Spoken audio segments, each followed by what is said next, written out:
Hello Aquarius, welcome back to my channel. I am Mariana and I will do the vibes inside for you today. So this time around I'm doing readings about, or channelings about what I call DNA memories. This stems right back to the time of the Big Bang, the idea that at least that's what scientists at this point in time, that's what they are concluding, that the Big Bang was a massive eruption, changed everything in the universe. The constellation of the solar system that we are part of was created at that point in time. There has been theories about different changes, different adjustments to it. And now we see ourselves on this planet orbiting around the sun, and we have friends around us, right? We have the other planets around us, seemingly following a system of continuous rotation. So there's been theories about how was Earth and the other planets even created, what did that. I have my own ideas that relates to the massive eruption, the Big Bang, creating an enormous amount of turmoil and an enormous amount of, you could say, particle spread,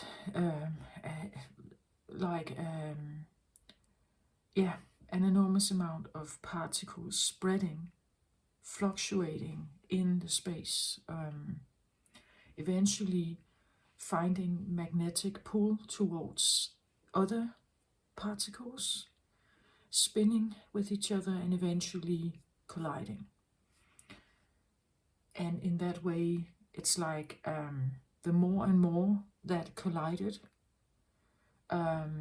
the bigger planet you created, the more mass from small particles, it became a mass, complex built mass of many different particles.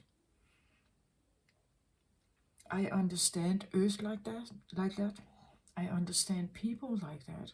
Like we are all different atoms. And for now, I use the zodiacs, the idea of the zodiacs, to describe, you could say, at least 12 different versions.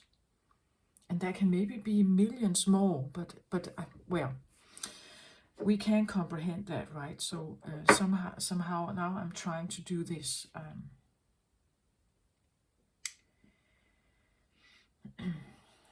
So that's, you could say, my thesis, my hypothesis, if you want to say that, for doing these readings. Take it if it resonates. Really, don't take it if it doesn't, right?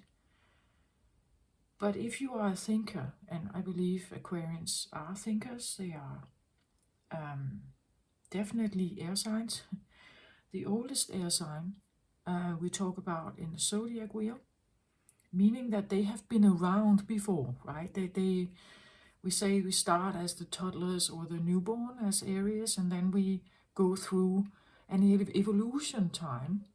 So we say we come back to maybe have different experiences, soul growth experiences, and to grow the soul awareness. So if you're not into that stuff, you may not find much resonance in my readings. If you are on a spiritual awakening journey, maybe you do, right? So thank you for being here, giving this a try. If you are returning to my channel, thank you for your support and maybe your interest in my way of thinking or my way of perceiving things. Okay, so what I'm doing today is Aquarius DNA memories. So what kind of atom are you, Aquarius, right? So you are, as all the other particles, part of this earth memory. That's what I talk about. Right now we have what astrologers called an entry into the age of Aquarius. So your time is now, you could say. We talk about a more than 2,000 year period now in the age of Aquarius. So how is this going to turn out, right? Aquarius is typically linked to something futuristic. This is where we have what we can call the mad scientist, Einstein, theories, new inventions. When the internet was created, it was a time where Aquarius was quite prominent. Just to say something, right? Something revolutionary that changes the entire understanding of how we have lived before. Just imagine if the internet wasn't here. I was born in a time where there was no internet. I remember how it was different and how much we now rely on it, right?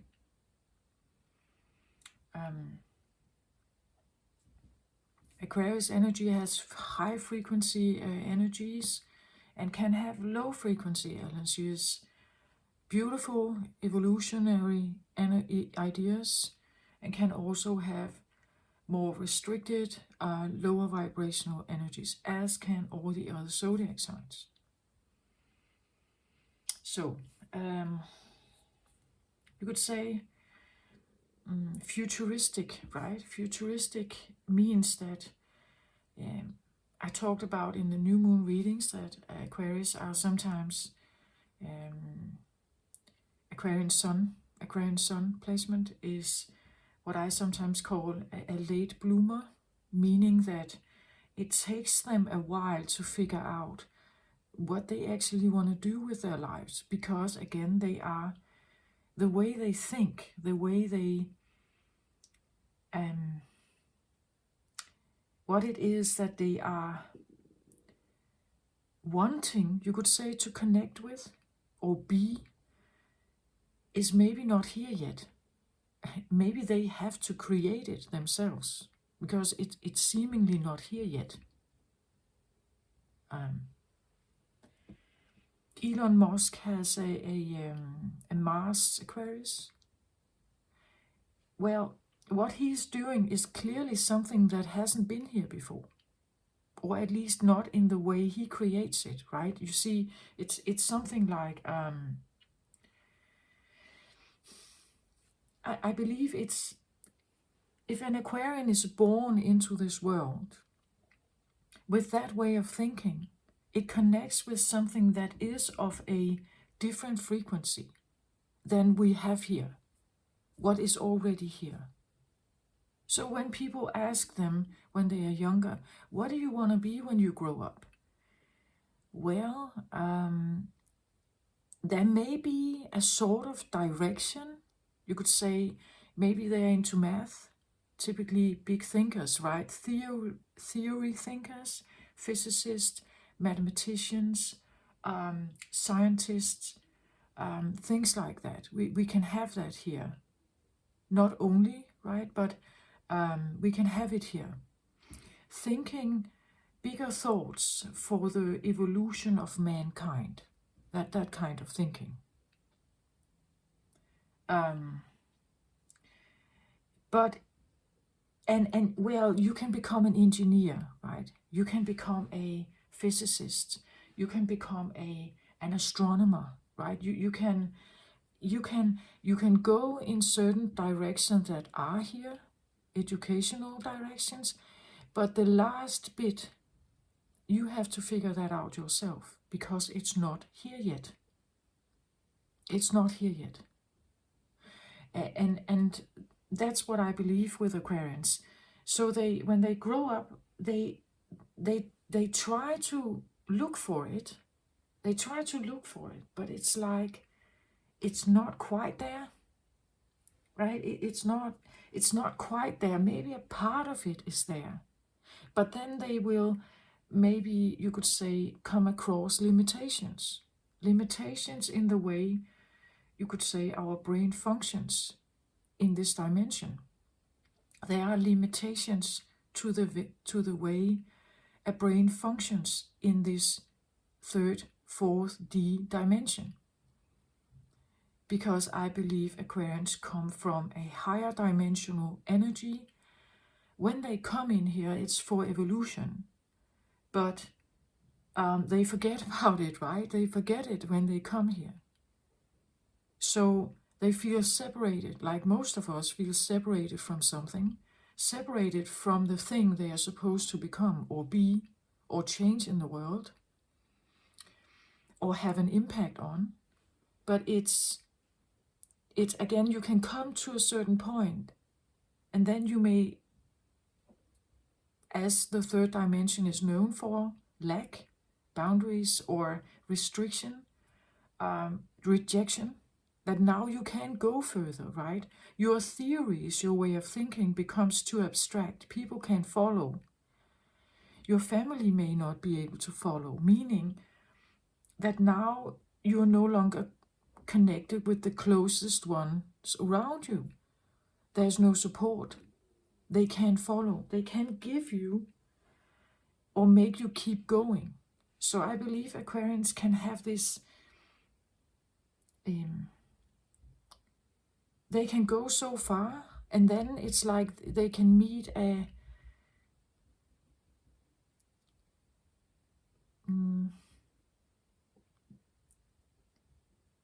like the lack of knowledge, right? The world is not ready for the next step. The world is not ready, right? You can go so far, you can get the education, and you're probably quite clever if you focus in on whatever direction. But again, it's like a narrowing in to something. And then you can go so far, because this is what our society allows, our consciousness level allows at this point in time. But the last bit, that is where you will actually shine the most and maybe have a breakthrough or create some kind of breakthrough, like really evolutionary step. This is the part you have to go alone or with a few others that can follow, right? This is where we have the poor scientist. Nobody wants to fund this project, or they don't believe in it, or they don't trust it.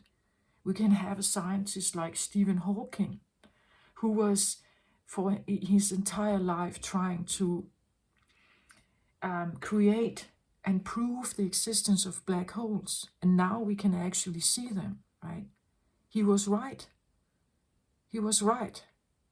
But it took him a lifetime to get actually appreciation from other scientists.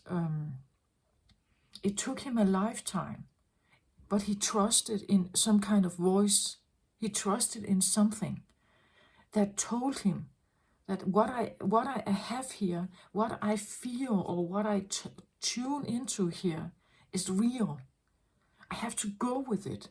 But you see, to go with something that nobody else, even physicists at his own level, they didn't give him appreciation in the beginning. It took him a lifetime to get there. Meaning that for Aquarius, you can have resistance. There will be some kind of resistance. This can be in your memory, right? That I can go to a certain point, then I will have resistance. Because nobody can understand, they can't seem to follow. And we can say before the internet existed, many of these isolated, you could say, brilliant people were maybe like islands, right? They existed alone. They had no way of finding community with others who actually understands, who would support the thinking. right? They may have been alone. Nobody around them understood, right? They had to become their own master, go their own way, seek a different way of living, perhaps, walking away from their families if they wanted to be true to their heart, true to the feeling, true to the thought, the guidance they may have received. They had to stand alone. And this is what Aquarius is known for, I believe. We call them rebellions. Well, I don't know if it's rebellion as such. It's maybe the feeling of rebellion against what is and the limitation of what is. Aquarius wants to think beyond a limitation. Like there's more, right? And again, they connect with something futuristic. They connect, what I believe, also with higher frequencies of dimension, meaning that they can build something, create something, talk about something that is out of the ordinary. My Mars is in Aquarius. What I do here is perhaps also out of the ordinary. I don't think that there's any other tarot reader on YouTube who's talking about stuff that I do. I could easily make love readings, tarot love readings, like many others, but it's not in my heart, right? It's not in my heart. I'm still figuring out how to unlock what it is exactly it's in there. But I'm guided to this. And I'm about to finish off this round of readings with the DNA memories, and I have already gotten, you could say, a new theme for the next round. It has kind of been downloaded to me. The next step now is this, right? Okay, so if this is an understanding that you can relate to as an Aquarius, this idea of kind of feeling like you are, where is it, right? Where is it? Like I'm not quite, I know I want something. It's a fixed sign, Aquarius. Well, I know I want something, but it's just, what is it exactly, right? I believe Aquarians can be, late bloomers. It takes a while, and they may meet resistance, or I want to say simply a boundary. It's like Earth is not, even within your field, like your educational field, there is limitation. People can't follow. And this is where you may have to go solo on something. Because if you stay, it's like you limit yourself. And the true you never comes to the finish point, right? Sometimes the limitations that come in are simply to push you further, right? But it may mean that I have to leave behind what exists because I can't work with this, right? It's limiting me in the next step that is actually revolutionary, perhaps, right? So this is what I feel like Aquarius is all about.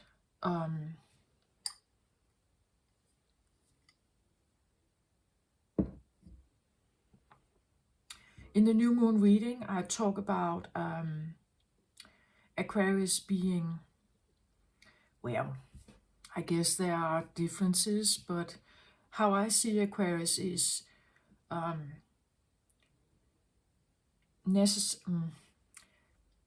particular items are important in their lives, and they treasure them, and they can be of a mechanic or electronic kind of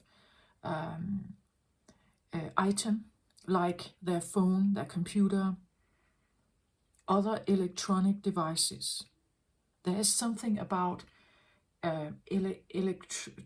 electronic, technical, um, um, I want to say energy sources somehow, power sources, right? Like electric power sources, television, different kind of gaming devices, computer, all kinds of computer programming stuff. We can have this idea of the human combined with machine, like a cyborg thinking, AI thinking. We can see like robots like in the Terminator films, right, that are half human, half man, or half man, half uh, robot somehow. There's something about the robotic element. All the things about nano,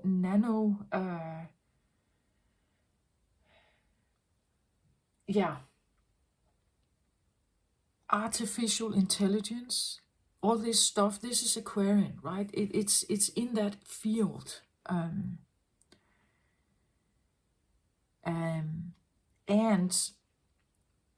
I believe that this can come in two forms.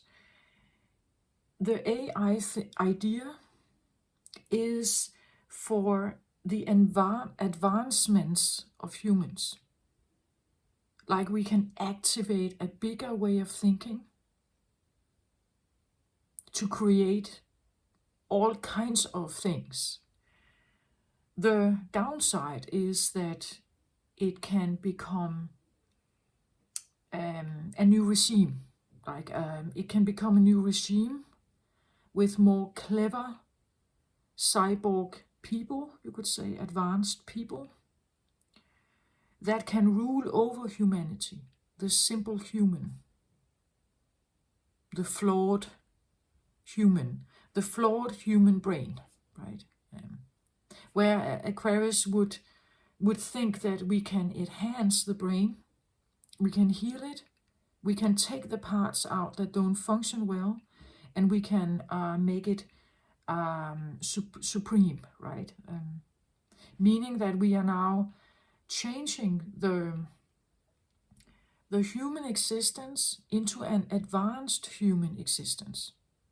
I believe this has been going on forever, since we were monkeys. From monkeys to like the advancement of humanity has been through this process all along. This is now a different approach to it. Now we are using technology, electronic devices, circuits, things that can advance us even further. But there can be this possibility of a supreme human that can now rule over a poorer or a less advanced human mass, right? So we have this ethical stuff going on, and parts of the human identity doesn't really like the machine part, right? Well, we may feel a bit, you could say, it can be a bit frightening maybe to think about, but at the same time maybe also a bit curious about it, right? Or a bit drawn to this idea, but what if we could relieve all ailments with such body, with such a creation? What if we could, like all the people that are in pain, that are suffering from ailments and physical, mentally, spiritually, psychologically, in pain, right? What if we could heal that? If we put a device in the brain right? You know, something like that. What if we could do that? But then we take a part of the thing about humanity, we take it away, right? A part of our existence is, at least at the moment, pain. A part of our resistance or our existence at this moment is fear. But that belongs in the 3D dimensional existence. The animalistic part of us also belongs here. Fear responses, right? Fight, fawn, flee, and fight. Yeah, I said that. Fight, fawn, flee. What is the last one? Flight, fawn, flee.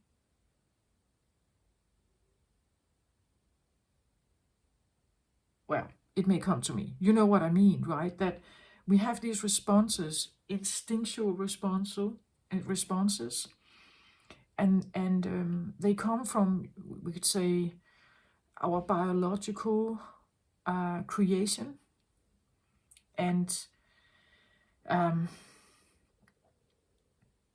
somehow we were, as a species, I don't know, chosen or influenced to have an evolution.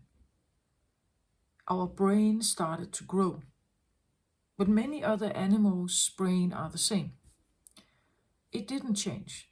Ours did. We have changed from a animalistic way of being into a what we call today civilized human. We are a supreme animal on this planet. Because of what? Because of our brain.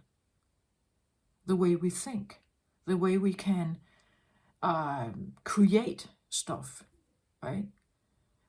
Humanity has from the get-go been on this journey towards supremeness, supreme consciousness. But now we have come to a point where we are activating or building something that can be added, I believe, to the body we have. That's the cyborg thing. The AI. It's a new advancement again. But this is a level where we are no longer operating only with natural matters. Or are we? But because we use natural matters to create the devices, right? But there's an ethical thing going on about this next level of something. And there will be, like, some people want to stay in the third dimension. They will go against this. The evolution, they can't see the possibilities. They only see the negative stuff. The possible dominance of something here. And being repressed by it. If I don't embrace this, I could be the one who is now controlled by a supreme or an advanced AI human, right? I don't know exactly how the future is supposed to be, but I just see that there is a possibility of something that could actually be a healing factor to humanity. But I also see that there is possible for war and like big dominance, the machine taking over, stuff like that, right?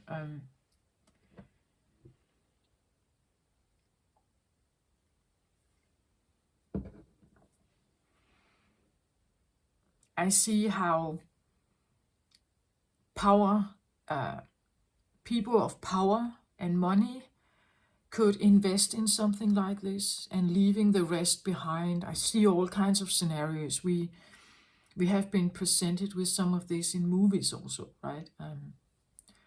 So for this to be you could say, a new revolutionary step for humanity, in a positive direction,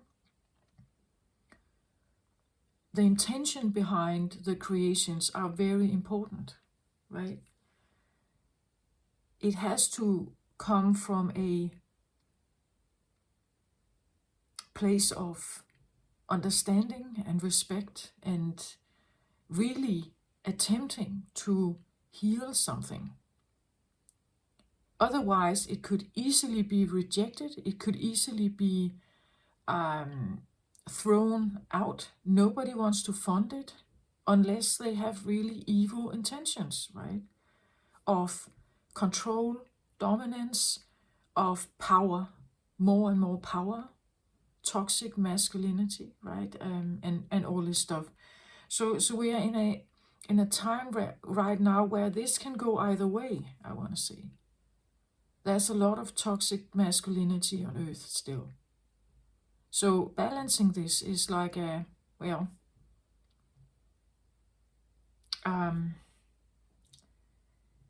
but I believe that we are moving towards something. We're moving towards something. And for Aquarius, I've said this before, I feel like Aquarius coming here and being in a body, this is all wrong for an Aquarius. Well, over time we adapt to this, adapting to the idea of having a body, but being in mass, like being in a physical mass-like body, this is totally wrong. Like this is not, that is not Aquarian.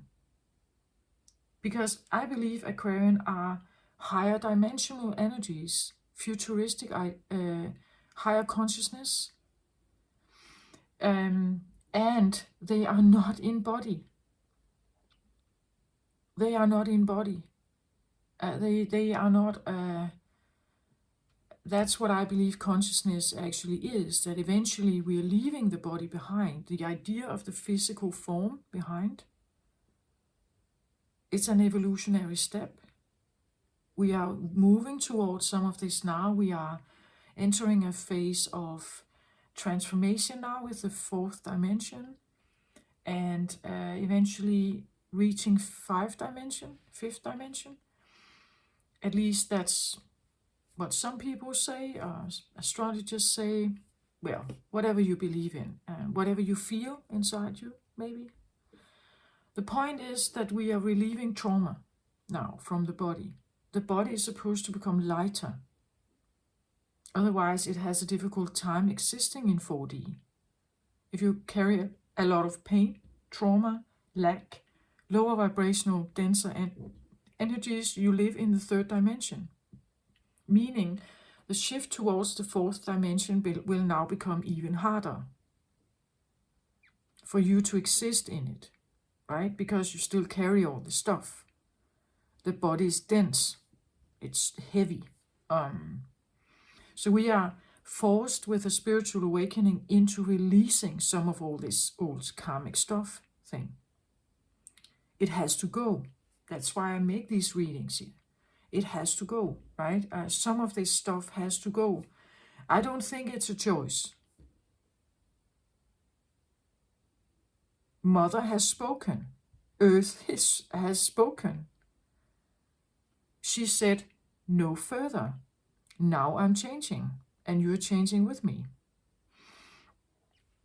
I believe sooner or later we will all some kind of been abruptly, harsh or gently coerced in some kind of direction, or coerced, guided in some kind of direction. Now we have to change something here. We are letting go of all the old stuff. We talk about releasing, meaning we have a lighter body, eventually a crystalline body, eventually no body. Different consciousness. Whether we like it or not, whether you like it or not, I'm not sure. Well, the human part of me doesn't like this, right? It feels wrong, very wrong. It feels like an attack.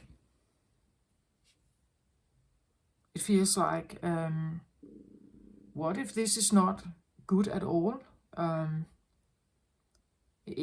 Well, there can be a lot of ways of thinking here.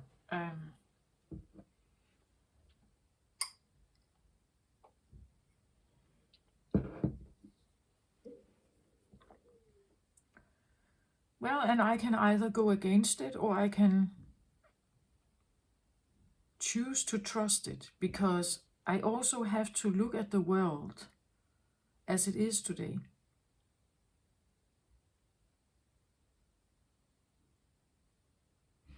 Because is humanity actually well?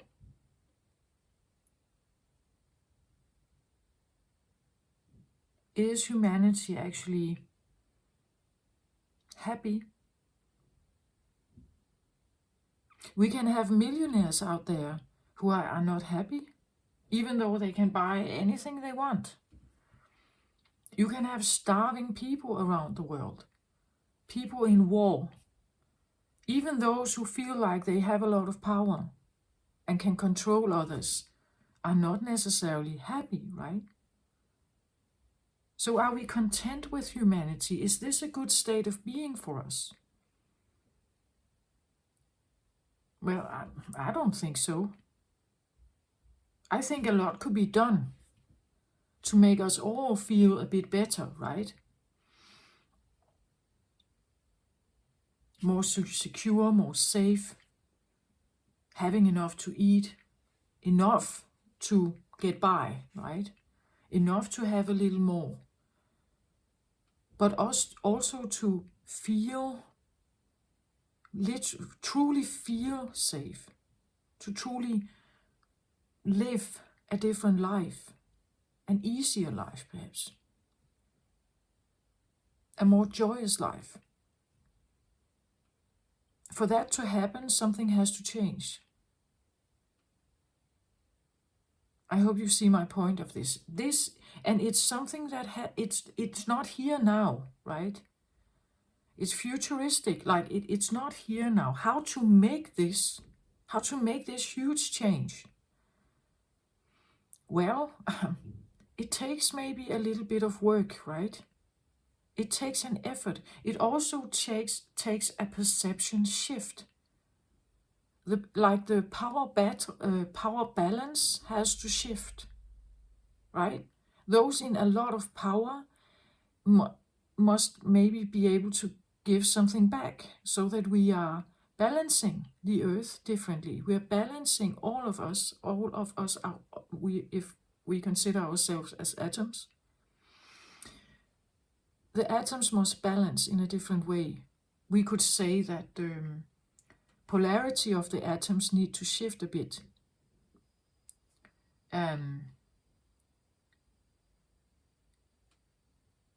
So the scales must change somehow.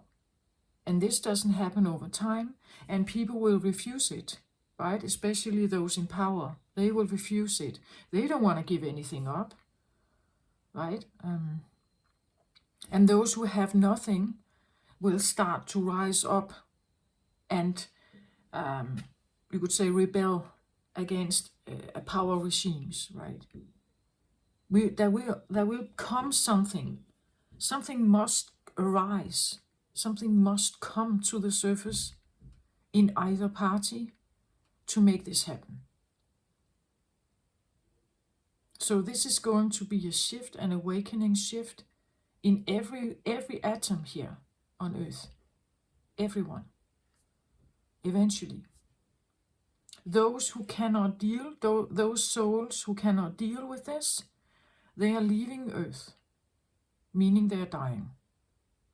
They're leaving Earth. Their soul may incarnate again, eventually, and then they will come in differently, right? This is just my thesis, my ideas. You can just take it if it resonates. If not, just leave it.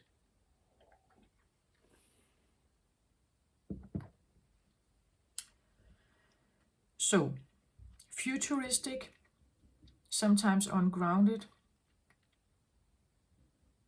humble.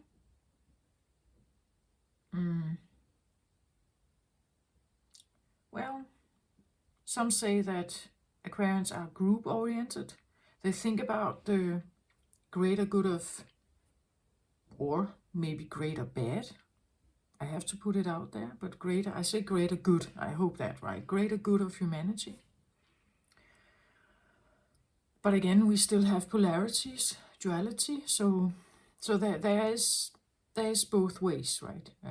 Balancing this Aquarian energy is, I feel like it takes a certain frequency on Earth to get it right, or to get it healthy, or in a healthy direction for humanity, that it's actually good for humanity.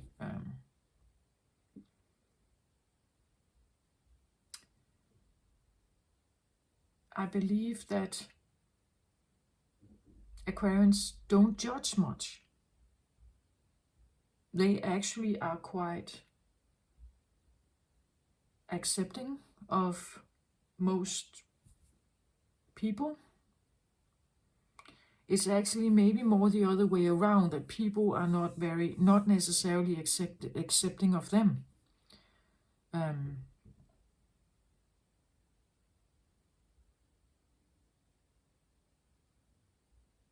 They can come across a bit aloof, maybe. Like they are really their own kind, right? And I know, take it how it resonates. Again, I'm trying to isolate Aquarian energy as such. We are all a mix of all kinds of influences. You have a moon sign, Mars, Venus, and so on. You are a mix of something. So of course you are not always like this. I'm trying to really pinpoint the Aquarian energy.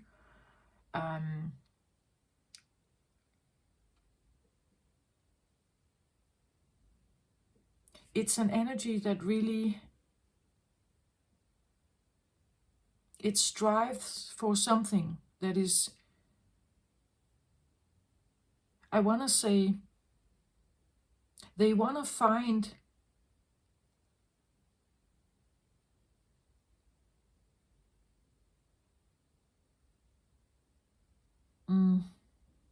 what is this?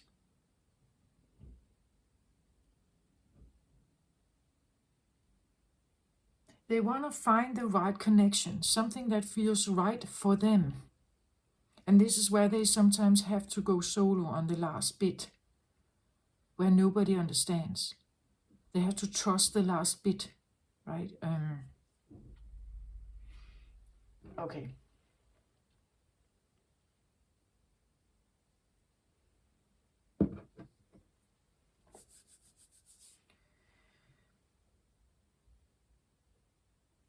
In astrology, we say that Aquarius is ruled by Saturn. Some astrologers say Saturn, some say Uranus.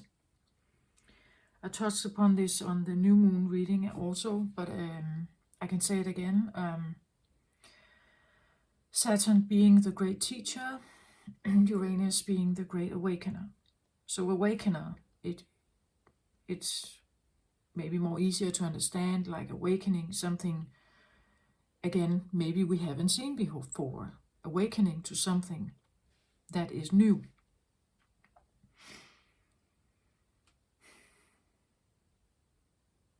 So Aquarius age, also Saturnine and Uranus energy present, awakening to something. But then we have Saturn here as well, the great teacher, meaning to get to the awakening or to get to your finish point, you may need to learn something, overcome something. There are hurdles, right, to get to the end goal, or to, and where are you? Are you caught in Saturn? Are you still mingled up with Saturn energy, not believing in yourself, not trusting you can do it? Others have abandoned you, you are left alone. You may feel without friends or isolated. You are not, and again, do you have the last bit of will to go the extra mile, the solo part? Do you have that to get to the real awakening here of what it is that you can create?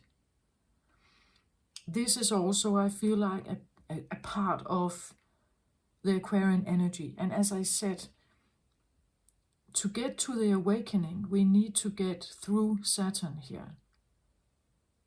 And we have just entered the age of Aquarius. We are battling these two at the moment.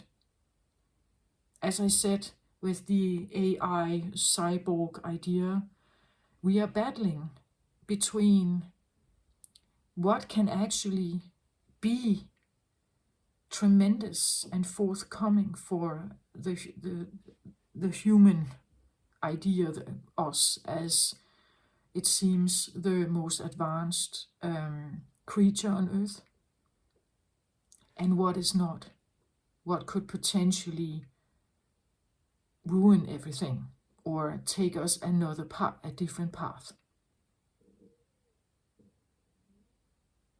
So Saturn, we can say, could represent the third dimension. Uranus representing the fifth dimension, right? And we have these two. The fifth dimension is something we haven't seen before. It's something Earth has not experienced yet in her evolutionary state. We haven't had that before. No part of Earth has experienced this before. But because I talk about DNA memories, the particles created in the very beginning, some of you out there holding Aquarian energy, you remember this. You remember something about the fifth dimension. It's in your DNA. And therefore, we can make the shift. Some of you just have to believe in it. Even if everything else goes against you, that's Saturn, right? You need to seek different funding. You need to not abandon your idea. But sometimes I feel actually the time has something to really, the time is of essence here. The frequency has to be right. Otherwise the door will not open. And your belief system has to change. Getting enough confidence, releasing the doubt from the body, getting enough confidence, trusting in yourself, even if you will have people and family and friends go against you, not supporting you. Keep going, like persistently trusting that there's something here that I must do. So I'm not giving up, right? And slowly and surely maybe overcoming the things that you're supposed to overcome to actually get to your end point, to the end goal, to get the breakthrough, or to have finally understanding something that can create the breakthrough in your science or something like that, right? Okay, so this is what I feel like is in the DNA, right? There is a connection with something that is more than we have seen ever before on Earth. It's revolutionary. It can change everything. Like the invention of the internet, right? It's something that it has revolutionized the way that we are and live in the world, right? What kind of possibilities are now available because of the internet and satellites and like all these connections that have been created. Before that time we were more separated, right? We may have been able to have a phone call, but even the phone also needed to be invented. And even before the phone, we had even less contact with people around the world, right? We are more, you could say, easier in connection with each other. Information can be shared much easier, quicker, faster, and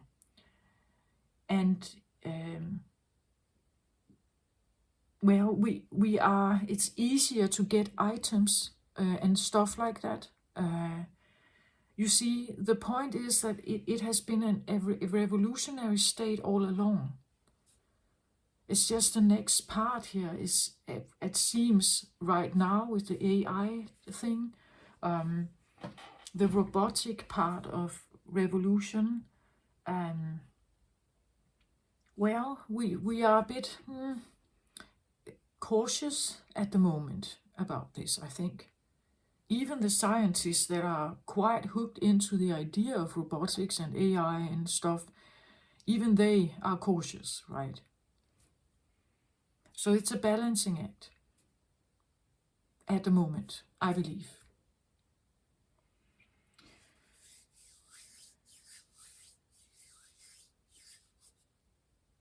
But it's like spirituality has this idea, or at least the teaching that I have seen, and I have seen a lot, that it's the soul that wants to go through a revolutionary state. So we incarnate here for the soul to have a human experience here. And when the soul incarnates in a body here, it's faced with some memories, some DNA memories that are here. And they go back in time, right? We have ancestors. There's a bloodline. There's a blood transference of history, right? DNA history. We may not remember it all, but I believe we can awaken it, right? From a time. It's not the first time around for the Earth where we had the age of Aquarius. This is not the first time we had the age of Aquarius. It has happened many times before, but the evolutionary state at that point in time was less.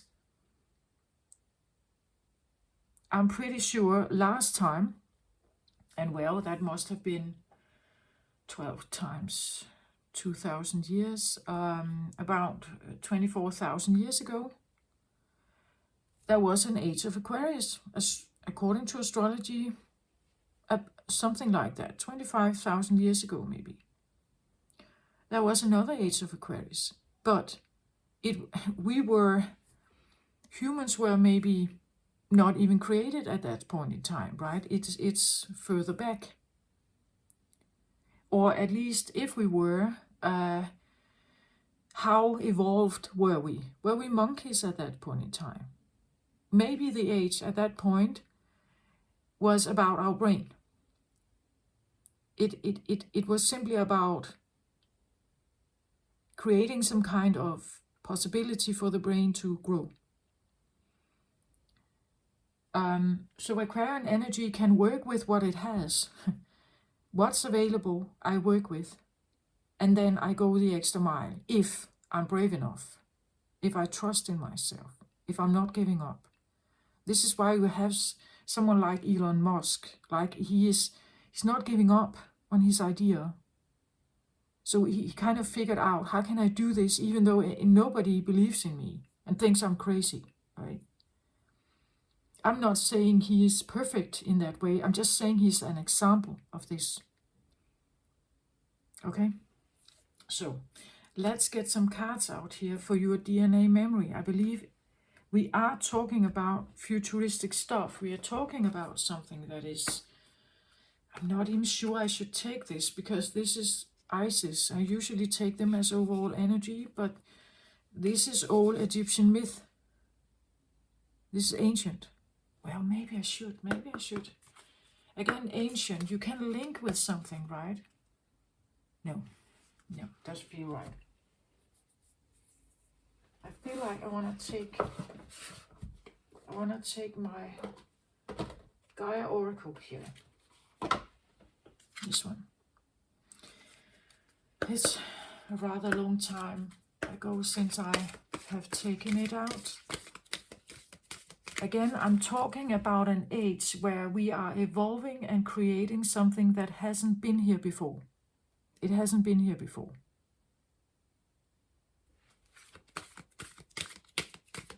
And every time we talk about changing a dimension from the third to the fourth, from the fourth to the fifth, it's about implementing light and love. That's the energy field that wants to come in. It may not feel like that. It may feel like a threat to our current existence, right? But again, a threat to our current existence is an animalistic, fear-based reaction.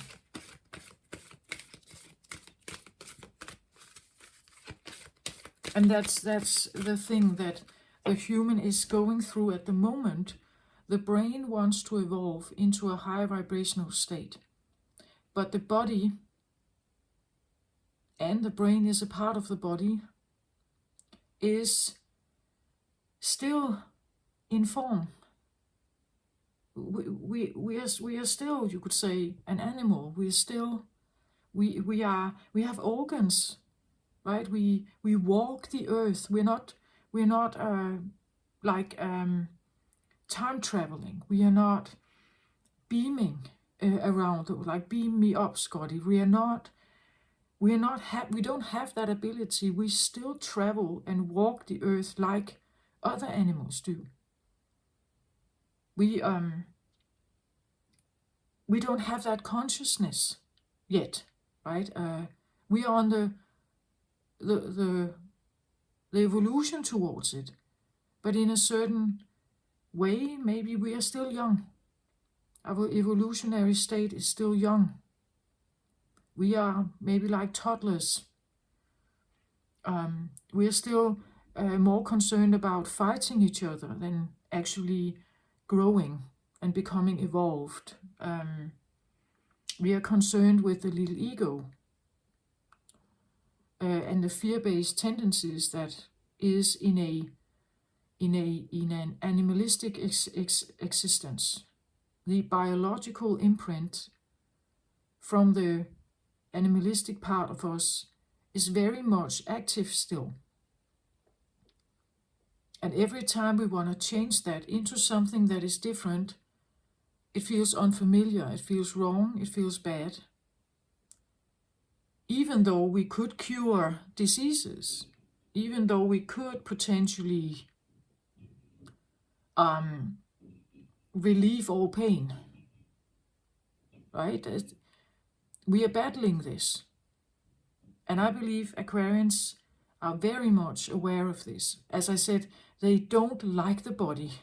The body is like a nuisance. It's a really irritating thing to concern themselves about. And again, I believe this is like, I know well, maybe it's a bit cynical way of thinking, but, and very isolated Aquarian energy, right? I know you are a mix of many different energies, so maybe this is just once in a while you feel like this. But sometimes I really think that the vehicle of the human body is like a really irritating, limited nuisance, actually. Why can't I just orb? That would be Aquarian. I just orb there, right?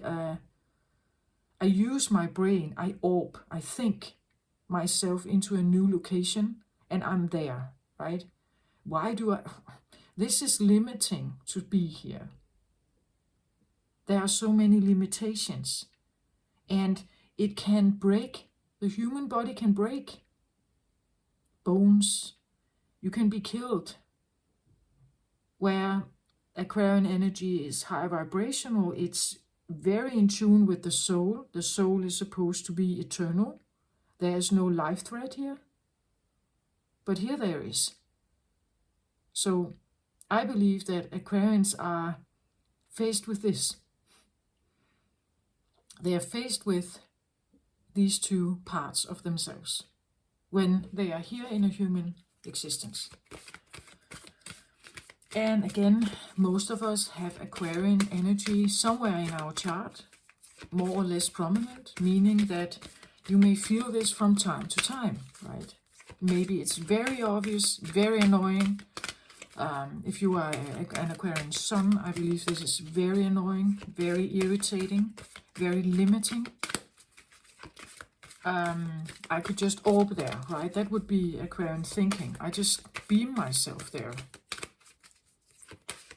I just travel with my mind.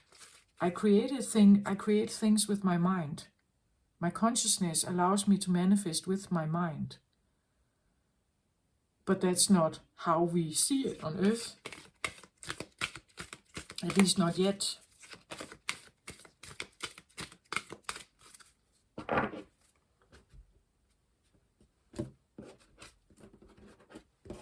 And again, I have no cloth on the table, of course, because whatever is supposed to come, we don't know it yet. And it has nothing to do with the chakra system necessarily, it has nothing to do with the body. Maybe it has to do more with space. What's not body, what's not mass. Okay, Moonlight Goddess. Overall energy I get here. Repressed emotions, healing and reflection.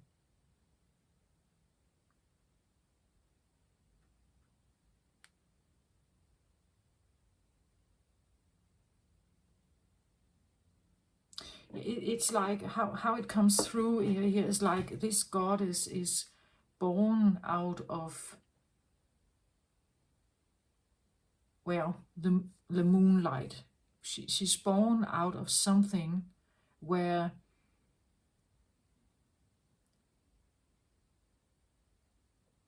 well, how can I say this, where there's no support, I would say. So from moon, the moon energy that we also know, we all know moon energy, this is where we feel lost or sad or rejected maybe. We feel fear or abandonment or something, right? From that position, she is created. So from a position of like, as I said, this is where you go solo, right? This is where you are faced with like the rejection of the world as we know it, the system, the science environment or community.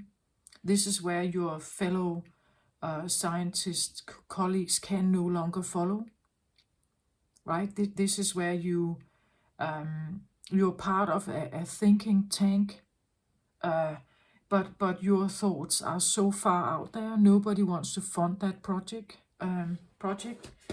This is where you go solo, I want to say. And from that darkness, from that isolation, or from that part of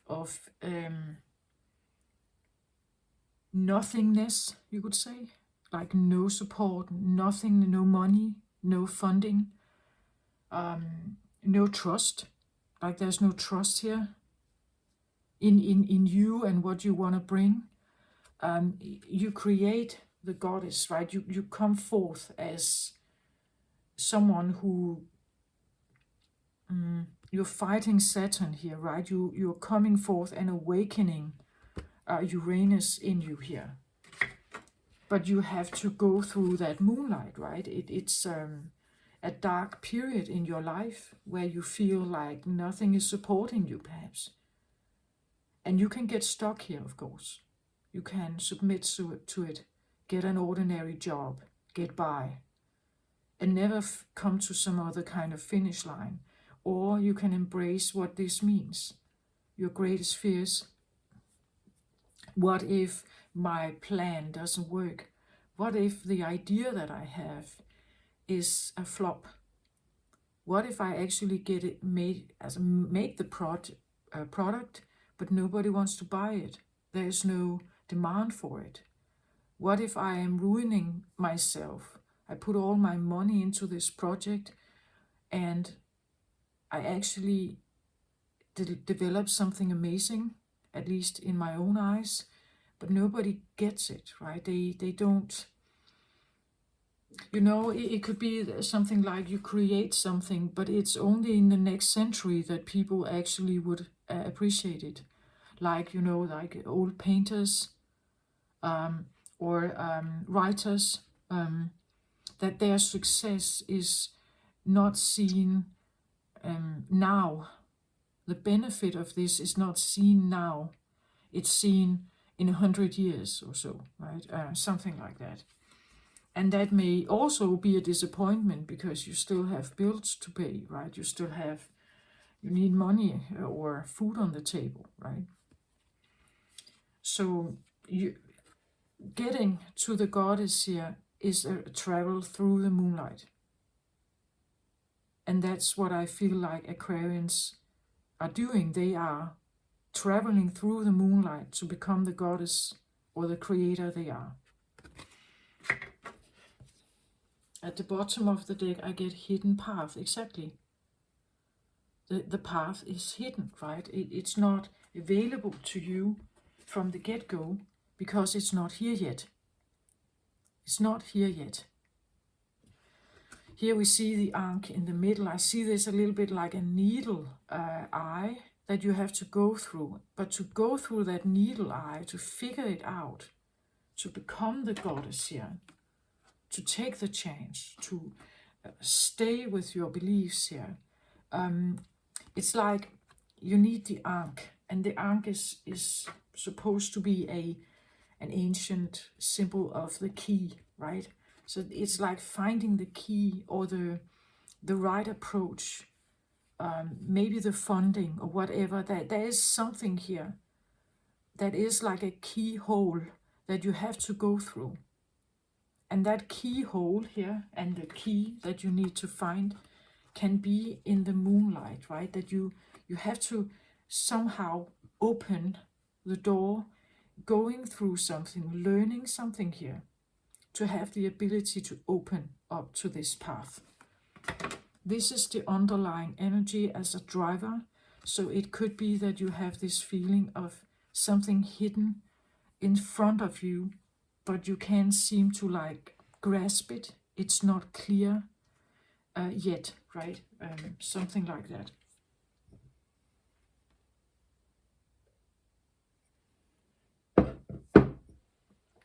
And again, remember the moonlight part is Saturnine, the great teacher. You're supposed to figure something out. It can be about physical matter, literally becoming an extremely capable physicist, but it can also be inside of you, the limitations in you that prevent you from seeing yourself as a goddess or a creator here. Right, so whatever the path is, we can get a little more cards on that maybe. And again, it's a general reading. It doesn't resonate, just don't go for it, right? I just feel like it's an innate or inbuilt thing in Aquarius energy that to settle here on Earth and live with what is, I feel like it's probably not very satisfying. It's like there is a lack of something, and I would like to have it here, available here. And if nobody seems to know this, well, then I may be the one who invents it. I want it to be here, available, right? So we need the Aquarian energy to have progress, growth, new evolutions, pioneers, or whatever. Yeah, pioneers. Those who make the genius, but also really difficult and sometimes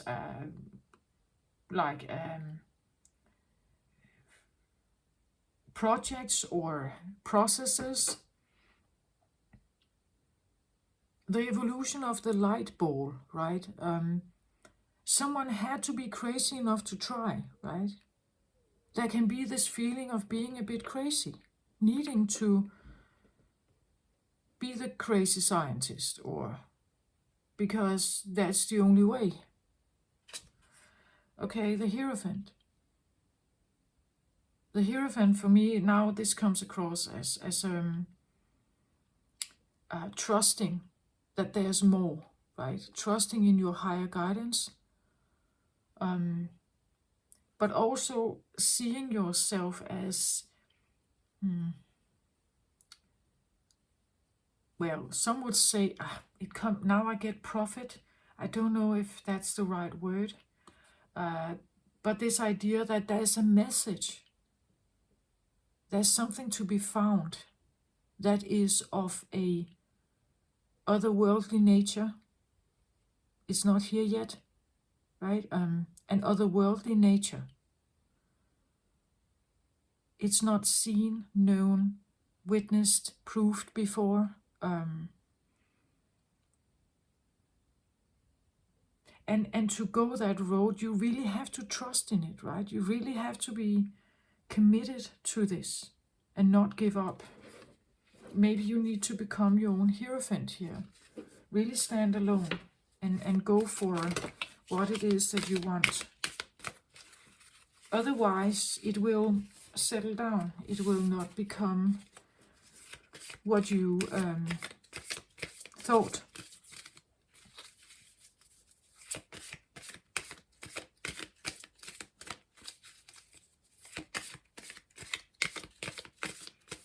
Okay, so let's see. How do we want these cards today? Now they're jumping all over the place here. Let's have a look. Two of Wands. Again, look at how this is depicted. Like there is an opening, but you need to face something here, right? Like the Ankh. It's like there is a gatekeeper, a key holder.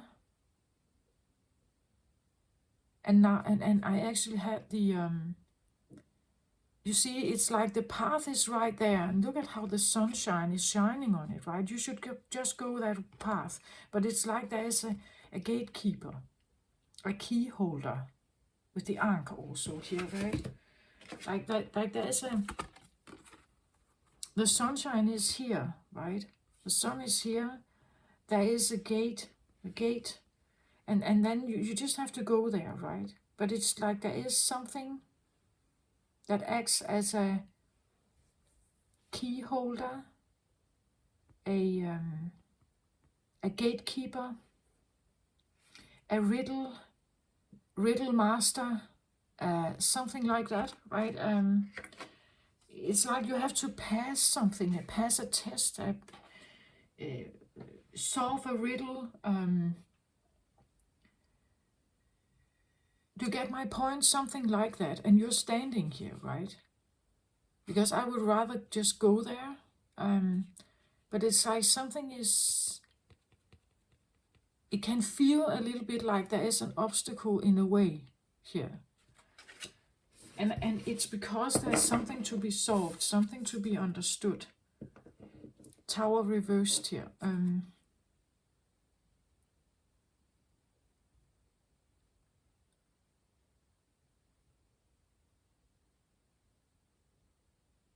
Well, the tower is, you could see at the table, something that crumbles here. I get the feeling that when I see these two cards together here, it's a feeling of, but I don't want what is existing to crumble. And at the same time, I'm looking at this new road, but there's something in standing there, still prohibiting me from going there. I want something to still be, maybe my safety net or something here. And taking this new chance would mean that potentially I could maybe lose everything here, right? But I don't want that. I still want to be safe here. But taking this new road could be maybe dangerous or challenging my safety or challenging what I know, what already exists. So Aquarius energy is ground shaker, right? It's shaking something up that is existing to change it. As we know, it happened with the internet. Everything changed. Everything changed. In the beginning, there was a limited use of the internet. Right now, it's extremely expanded, right? And we must say, even though we can sometimes we think the internet is not really working well, just imagine the traffic on it. Imagine the servers. Imagine the technical stuff that goes behind this to make this happen. Just for you to look at this video, right? Right, like just imagine the mass and the density of all this information.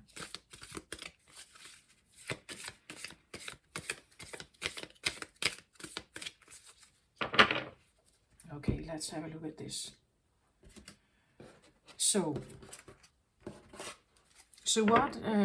what Aquarius is dealing with is that it may come in with a higher memory, a frequency memory of something that is more loving, more light, easier. And then it comes in contact with Earth and realizes, oh, this is not really, and now I have this body, I can't just orb away from this place. I'm kind of stuck here now. What am I supposed to do here? Well, you may need to go through a transformation period to figure out who you actually are. You are now limited here. Your existence is limited to a certain way. You only have certain tools available. And how am I supposed to create the miracle? How am I supposed to get there? Yeah, that's exactly it. How are you supposed to do that? You have to figure out the Ankh here. You have to figure out the key.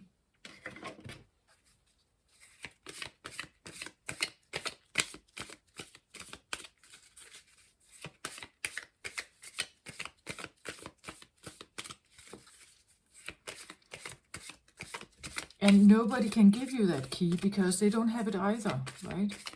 It's something that comes from your intuitive, like your intuitive, all-seeing Horus eye here, a memory or a download, something you can see in reality that maybe need change or need improvement, right? And go for it. Put your sun on it. You could say your active masculine energy. Become very clear on what this is. See it very clearly. Tune in on it. See it very clearly. Figure out how you can open the door to it, right? I can't tell you either because it's different for all of you, right? I'll get the Magician here. This is Gemini Virgo energy. The Magician is someone who is changing lead into gold, right? Changing something from one kind of existence into something else. Using, here we have 4 elements. I even believe we have ether as well as a 5th. And even maybe more, right? Maybe you're the one who's opening the door to a 6th element, right? Perhaps. And when using that, there's a possibility to change something. And you have all of this in you. I want to say when I get that card, it could be something you have to look back. Try to look back, because Gemini energy is the first air sign, the youngest.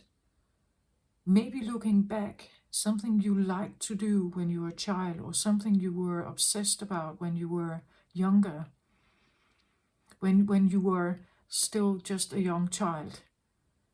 Try to remember back. Gemini is about communication, throat chakra, building your identity, who you are. It could even be that you need to shake that up a bit. Maybe you need to shake who you are or who you think you are. Because the upbringing you had, the beliefs that were given to you by your parents are limited, right? Maybe they're even too old-fashioned. You are more than that, right? So maybe you need to shake some of this up to have a change in your life. It's jumping all over here. I never get to the cards, right? 6 of Cups. This talks about happy childhood memories, looking back. What did you like to do as a child? Even maybe past lives. Is there someone or something that you felt connected to where you really had a good time here? And what did you do when you were together? There are lots of animals here. I'm not saying it has anything to do with animals. A lot of flowers, a lot of... it could be this feeling of wanting to recreate an earth that is very fertile, you could say. So restoring fertility on earth, healthy air, healthy soil. Maybe you have a DNA memory of an existence where this was part of life and life seemed easier somehow. Air was less toxic. There was no radiation. There was no, like a simpler life maybe. A simpler living. A time where people were connected with each other, not separated from each other. Where there was play and fun and bright times.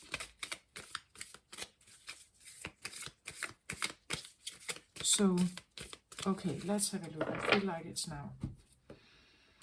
So how do I put these cards? Please, Spirit, how do I put the cards?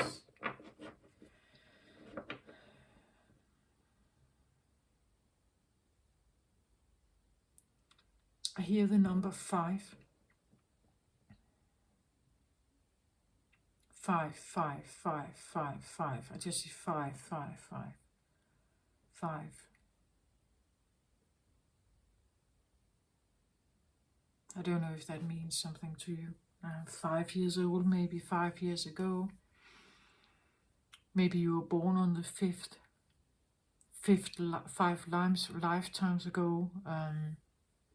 5 is in numerology a card of change. Revolutionary change, tumultuous change, and Aquarius can be that energy.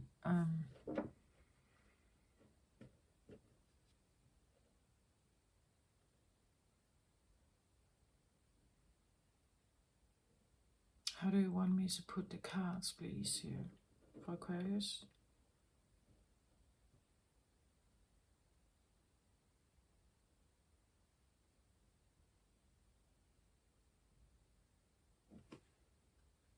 Okay, again, typically for Aquarius, right? I'm not supposed to do a spread, I'm supposed to take cards, right? Okay, so now you get this, so what?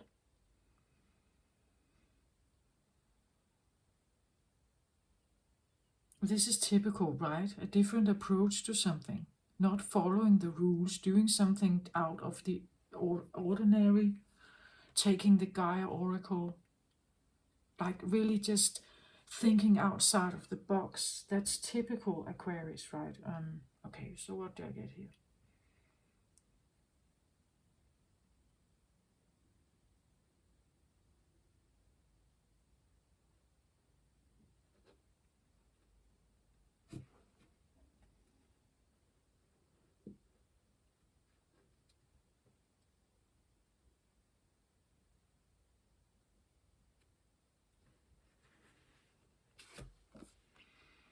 Nine of Wands reversed. Yes, definitely. This is the moonlight journey, right?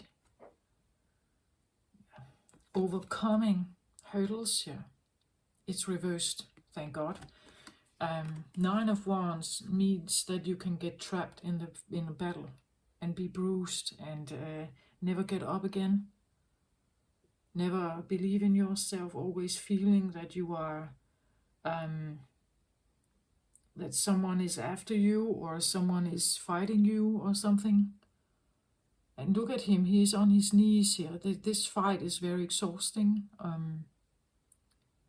Fire energy typically can talk about, you could say, willpower. It can talk about others fighting your willpower, right?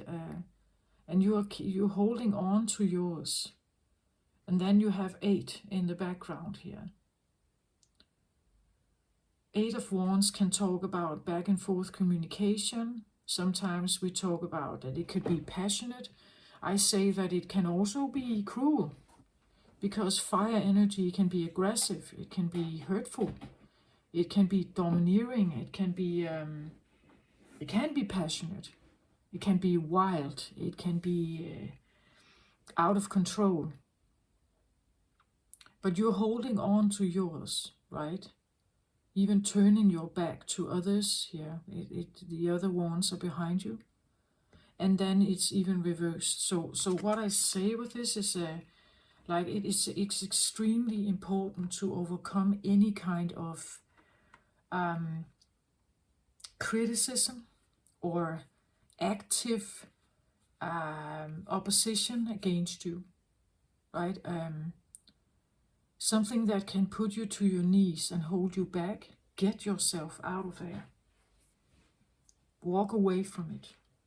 Even if it means that you have to leave a security net, your parents, other ways of thinking, making a drastic move. Of course, this is an advice, right? This connects with the moonlight here. That for you to get to who you are and really hold on to your wand here is, it needs a certain amount of release or release of the matrix or release of the tradition. You can't go forward and create something that hasn't been here before if you stick with tradition. It doesn't really go together. It has to be out of the box.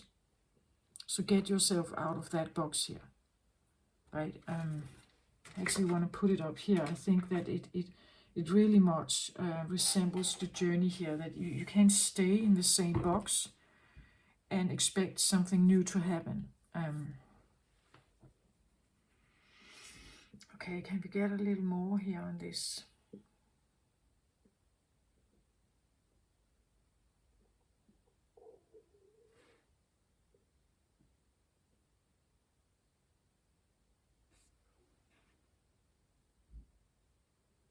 And just to tell you, my eyes are closed right now. I can't really see the cards. I'm just feeling into this.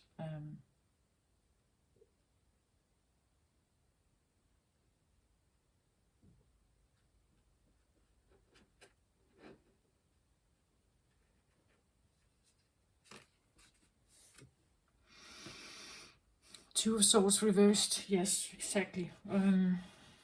Two of Swords upright means that you're torn between two ways of thinking. You can't make up your mind. You feel blindfolded. You don't know which way to go. So here again, abandon this idea that you have to struggle with someone else's opinion, or you have to fight someone else's opinion. You don't have to fight someone else's opinion. You can just have your own, right? Leave this behind. Walk away. Walk away from people that are fighting your willpower, and people that are questioning your intentions or questioning your idea, right? They can be just as blindfolded as anyone else. It's just because they can't see. They don't have the same memory as you, right? They are not ready to appreciate your idea.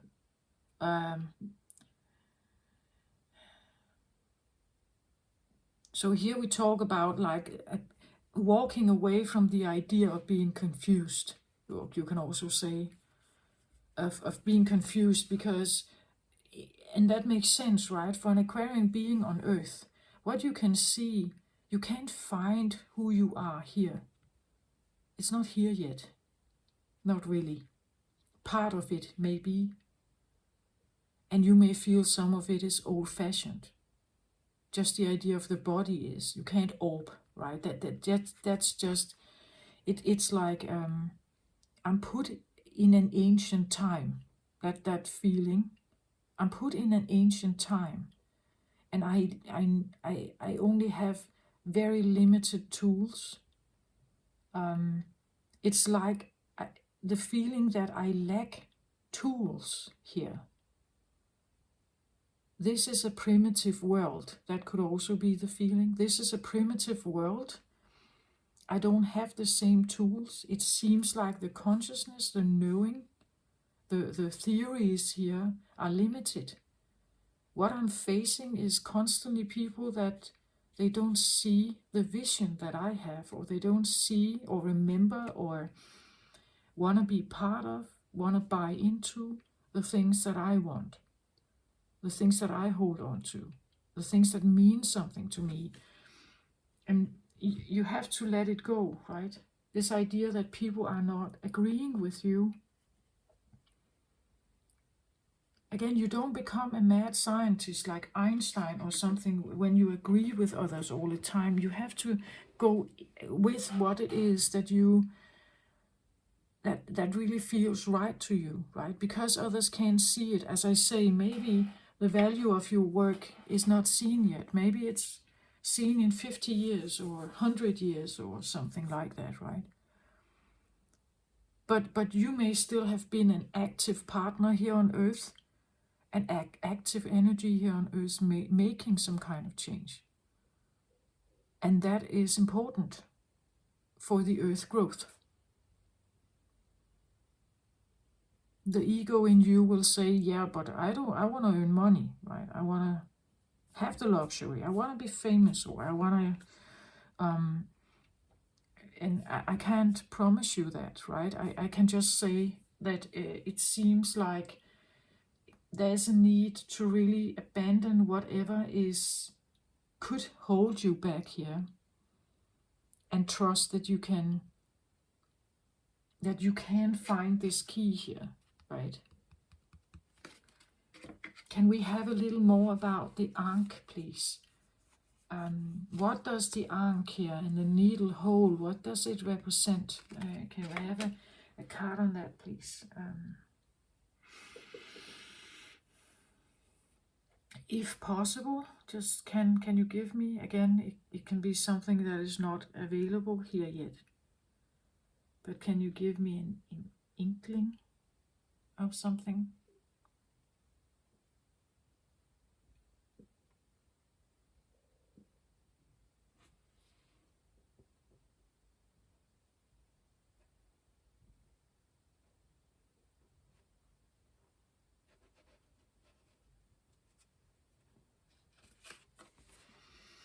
Five of Swords.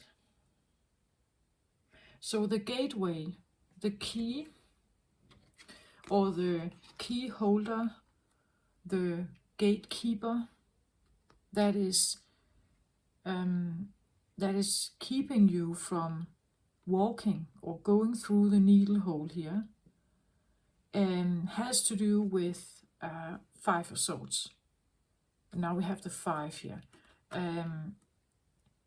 So the Ankh, the lesson, the things you have to learn to go through this, has to do with this. The 5 of Swords talks about, well, you could see here how we have death here, we have lack, we have loss, we have grief. Swords energy is about perception, thought patterns, how we think, how we communicate, how we think about others, how we think about ourselves. There are all kinds of words here. There can be lies, betrayal, backstabbing, calling names, being called out, being criticized. Again, he's holding one sword here as a truth maybe, but he's actually carrying some of this, and this can come from others. There could be, you're not good enough, limitations here that you are actually carrying. Even though you want to pursue your own stuff, you may still be carrying something here that is actually not yours, right? It's not your sword, but you still have it with you. Old programming, how you were brought up, the limitations.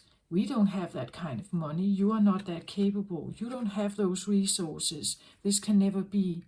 Drop that silly idea, right? And concentrate on a real job and something like that. So there are limitations here. Limitations that needs to be healed. That needs to be let go of. All these swords must actually be let go. Look at the weather. It's kind of shady. There could be shady behaviors, manipulation, lies, restrictions, criticism, and this can happen in your own mind also, right? That you have limitations in your in how you support yourself. That the way you think is influenced by that kind of upbringing, the lack mentality, the third dimension, scarcity mindset. And it can even be something like that you have some kind of understanding that this world is limited. I'm not quite sure how I can move forward if this world is like this. It's limited. It's not ready yet. I don't even know if I have the right tools, if I have the right measure equipment or whatever this is. The right understanding, word or sword energy, the right understanding is not here.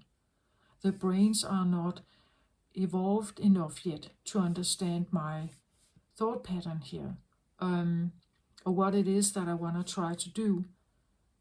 I carry all of this stuff here. That is maybe a lack of consciousness, right? You don't.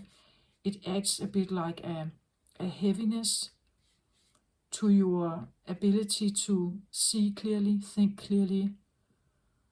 It's like a filter of your ability to hear, see, follow, understand clearly what it is that you can bring forward. 5, I talked about it. Limitation. 5 can also be about like tumultuous change. It can be a tumultuous change in your life, maybe where you lost someone here, or you were threatened, like your life was threatened. You had to fight for your life, maybe. The human part of you became very active, very frightened, very and when you are in that process, in the animalistic part of you, you can't think the big thoughts at the same time, right? So this could render you in the third dimension, and to change that, you have to face whatever this is. Again, the moonlight journey here. The moonlight journey, the Ankh, the key that you have to overcome may have to do with something like this. For you to evolve into this moonlight goddess here, coming out of rejection, manipulation, lies, betrayal, whatever this is, loss, go through that journey and heal that, then you can become something else.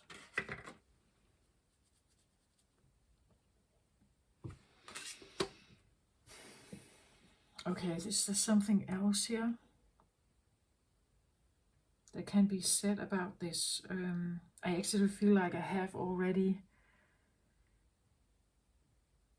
It's a Saturnine thing that has to be overcome right here to get. Okay, so what are we get if we actually go through this? If we figure this out, if we figure this out as Aquarius here, if you figure this out what this is, you figure out what the key is to unlock whatever this is. What is Aquarius going to find then? What could that reveal for Aquarius? Is there a card that can indicate something like that?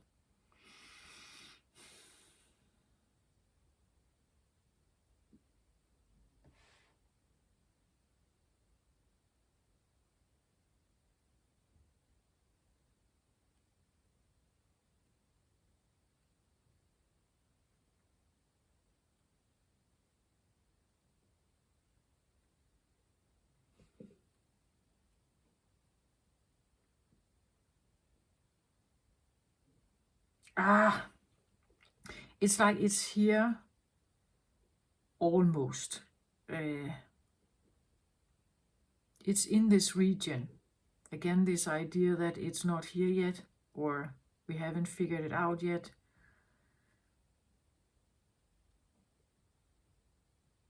I keep coming back to this, I think. Okay, I'll try this one.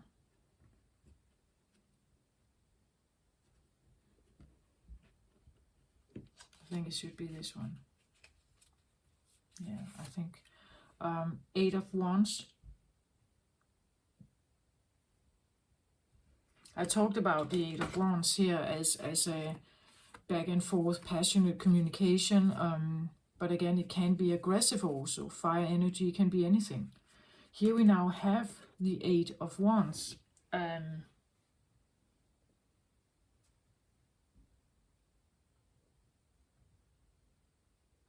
Actually, it's interesting because when I look at this card here, it's like the difference between these two cards is a seemingly, it seems a little bit like they're flying away to me. Like now they are suddenly moving. Here it seems like they are kind of stagnant, standing there just beside you, like you're carrying some kind of rucksack, or that it's with you but it's behind you, like maybe you're not quite aware what this actually, how heavy this has been. Here it seems a little bit like they are flying, right? Like they are moving away, or relieving some, leaving. Yeah, I actually get leaving. They're leaving. At the 8 of Wands, like the whatever this is, again, it can definitely relate to this, right? That this heavy way of thinking, loss, sadness, limiting beliefs, things done behind your back. This card can also indicate things done behind your back, shady stuff here that has rendered you or someone else like in a really bad state, limiting state here. Again, be mindful if you have some of this going on your inside, right?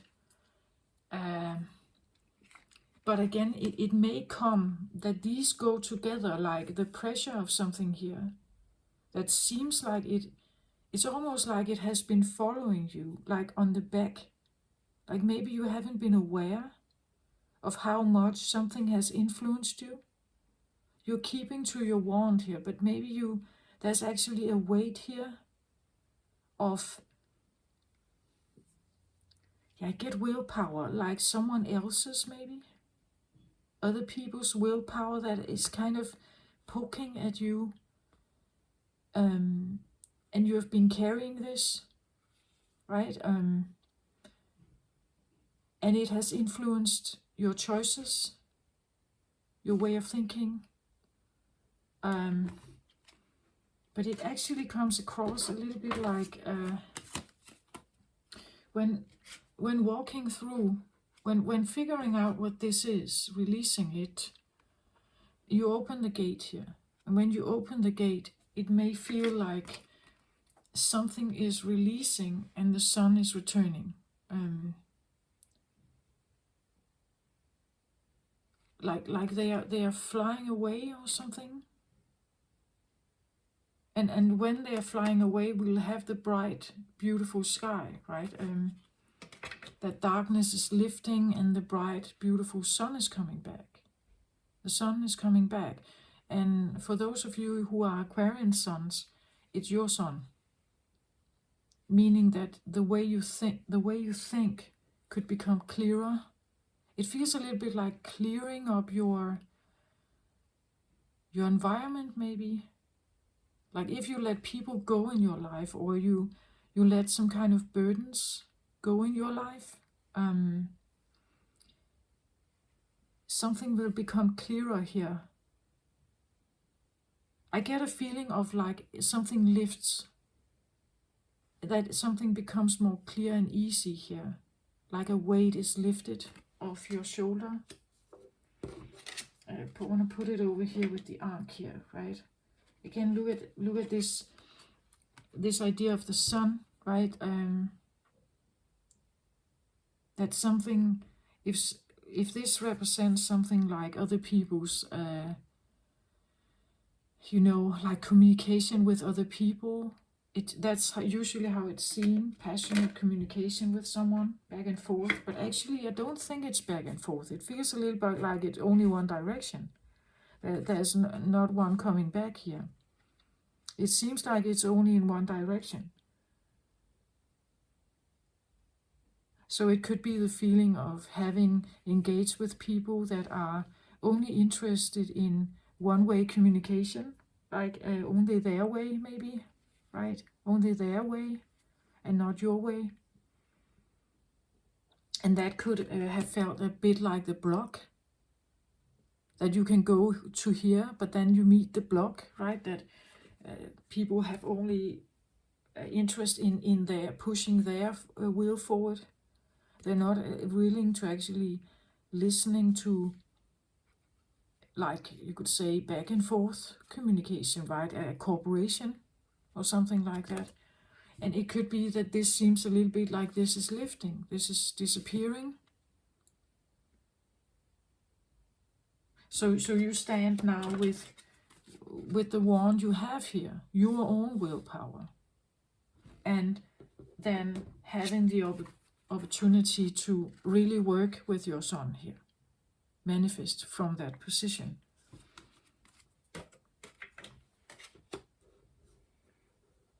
But I get the feeling there's more to this. What else? I felt it was in this area, but and maybe that's the closest I can become. It has to do with something clearing up, like the filter is gone, that suddenly you get the idea. The idea is now coming in, the epiphany comes, the light bulb moment, right? The clarity. You may even literally feel the release of something in your body or something, right? That suddenly it's like, yeah, that's it, right? Now I get it. Or you suddenly have this idea how you can solve a puzzle, right? This is the feeling of solving the puzzle. You finally find the key here to something. And when you get through here, it's like you will be able to, you feel the lift off, and you will be able to suddenly see, feel, hear, understand something. Like a light bulb epiphany moment.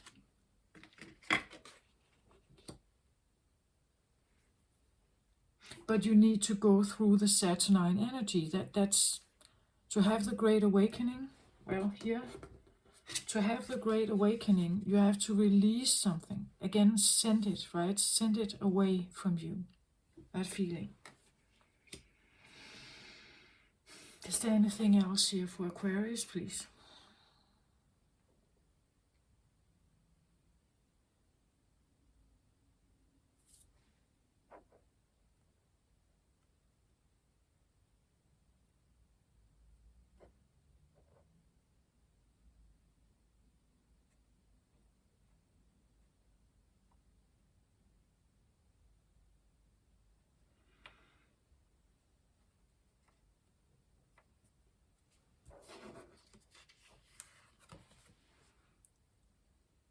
the Empress reversed.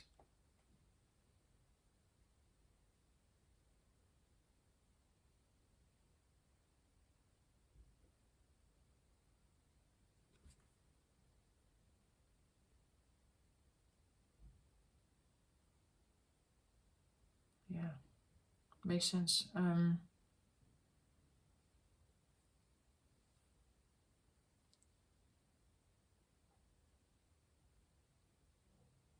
Well, the Empress upright is a card of, you could say, a very evolved feminine energy. Beautiful, feminine, graceful, loving, kind. She has boundaries. You cannot just overrule her. She's very competent to take care of herself.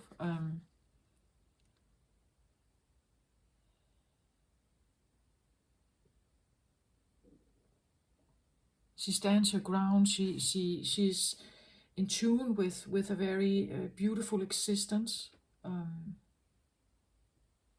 Actually, I see this a little bit like Earth, like how abundant this is, how beautiful it is, like Mother Earth. I see it a little bit like that. Like this is the card of Gaia or something like that. But reversed, it feels a little bit like that Aquarius energy is here to help her, right? To help her because she's not in a good state. She's not in a good state. Again, this idea that something has to leave here, like some intention here or fire energy. It's like it has to leave for something to be restored. Or okay, I need a card on whatever this is. Is it toxic masculinity? I just get the fire element here. Is it toxic masculinity that needs to go for her to be able to restore herself here again? I was drawn to this cycle and the cross in the middle, and I believe this is what a priest is holding in his hand when it looks like this, right? A cycle, like, I'm very drawn to this, like a cycle like this, and then the priest or the cross. This idea of the church or the rulings of the church is, or of the church is a very masculine aspect of, well, it's supposed to be feminine, right? Because it's spiritual, it's based on faith, belief, trust. We need to trust in the divine. We need to pray to God. We need to pray or submit ourselves to a certain kind of thinking. And who is holding this one? A priest is, or a hierophant is, right? So what intentions are behind that hierophant? What is it that he is wanting to create? There is a criticism about the church, the Bible, this idea that that the Bible and the church in itself is created to keep mankind somehow restricted. The dominance of the church is well known back in history, and how you have had slaughters, right? Slaughters of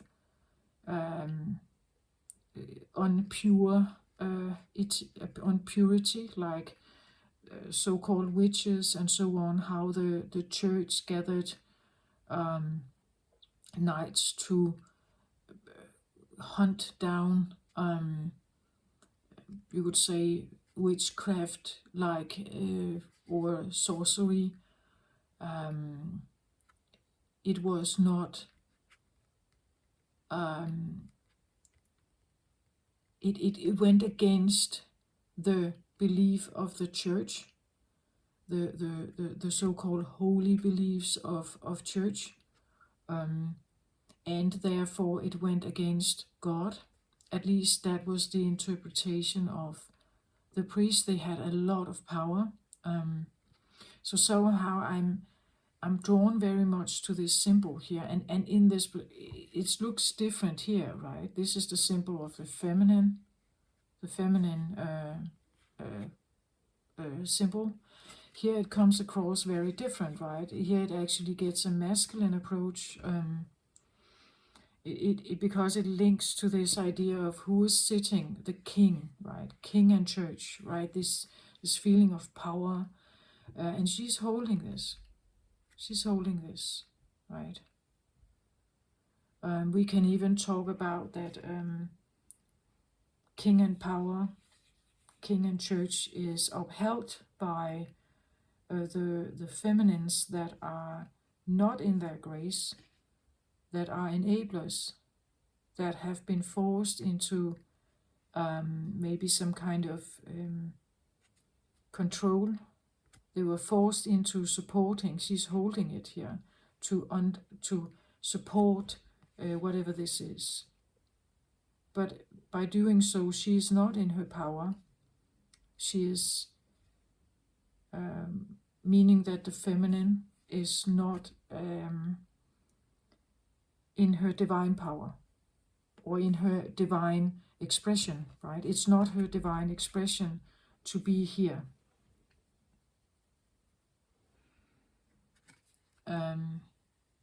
And maybe this is something that you also need to know, right? That at this point in time, the feminine aspect of Earth is not in her divine expression.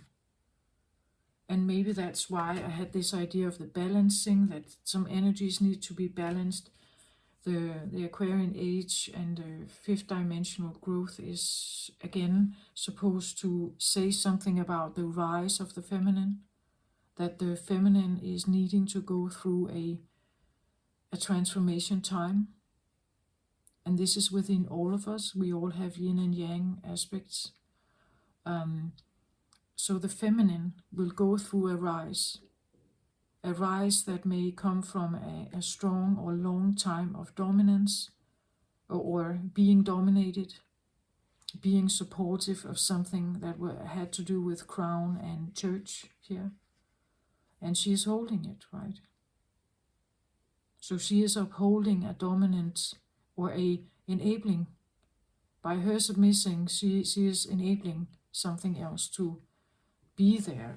We could talk about maybe like a toxicity, toxic willpowers here, toxic masculine fire energy, and it has to go, right? It has to go for something else to come into being. Again, I have this feeling of healthy earth, healthy, fertile earth, that we are no longer, for egotistical reasons, polluting earth. She's her mother. She's our mother. We live here. We are dependent on her, right? Depending on her beauty, on the light, on everything that grows here. Equality again, man and animal can live alongside each other. Everything is a welcome here. There's a lot of grace, love, fertility here.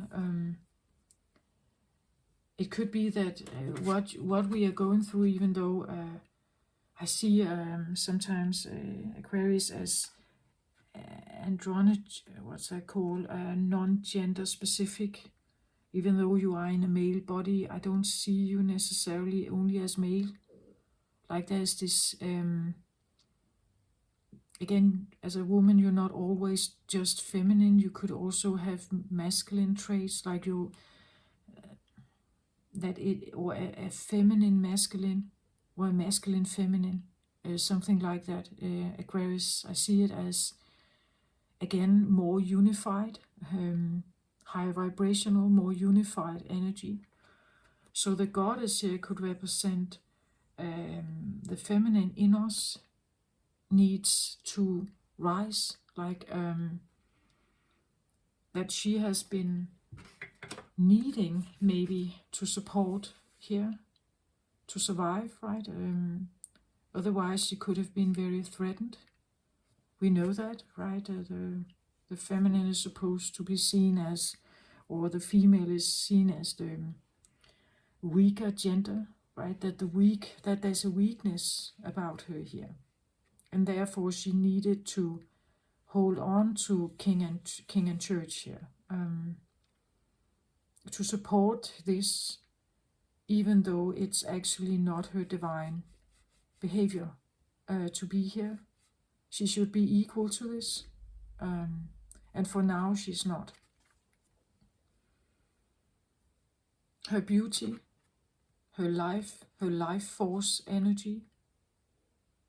The Empress is seen as the mother, the pregnant woman, the one who is creates life, sustained life, heals, is fertile. So instead of like holding on to maybe toxic masculine energy that is polluting the earth, or is, you know, like constantly building the masculine energy is the doer energy. It does, it builds, it creates new stuff. But is it always with good intentions? And what about the polluted waters from big production plants, right? Who is caring about that? Well, as long as it gives a profit here, as long as I stay in power, I don't care about that. But the feminine can sustain herself if she constantly gets polluted here. If nobody is there to support her, if nobody sees her, understands that she's actually the reason why we are alive, and we can keep being alive, as long as we keep moving with this, we're going to kill the planet. So maybe you, Aquarius, is here to help make that change here, in whatever way you can do it. Whether it's psychological, scientific,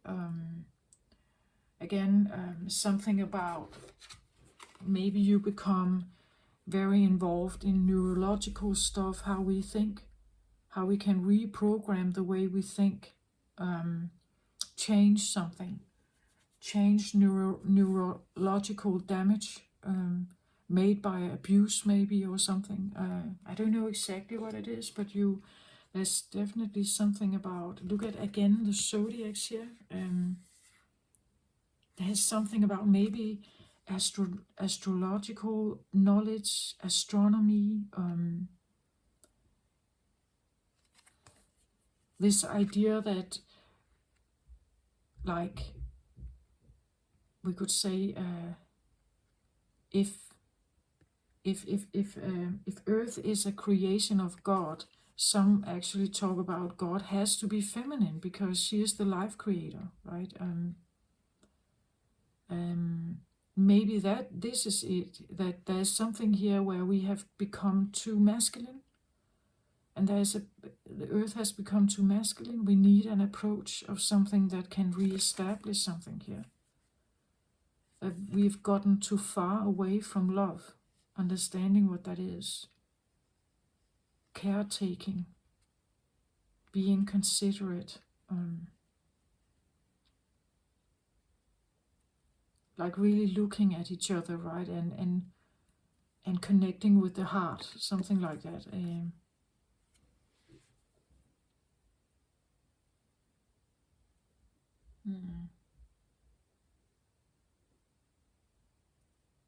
And this can be why you are here, right? That you remember a time, because you come from a different time, right? You come from a, what I call, a high vibrational place where this is active. This is active. Whether it is in physical form or it's in consciousness level. And this is quite advanced. When we look at the tarot, the Empress is one of the final cards of growth. That's what the tarot is about. It is the journey, the hero's journey, from the Fool card all up to the World card, right? And the Empress is quite an achievement. But it seems like here there could be, again, the obstacles to achieve something, to achieve some kind of mastery level. Maybe having to do with your emotions, the feminine part, your intuition. There could be a block about intuition, right? That because you have listened, you've listened to something here. You've listened to other people, perhaps here. Warnings, right? Don't do this. This is stupid. Right? People that didn't support you here. And you have been holding on to that, right? The traditional masculine approach to something here. But it's not really helping you move forward.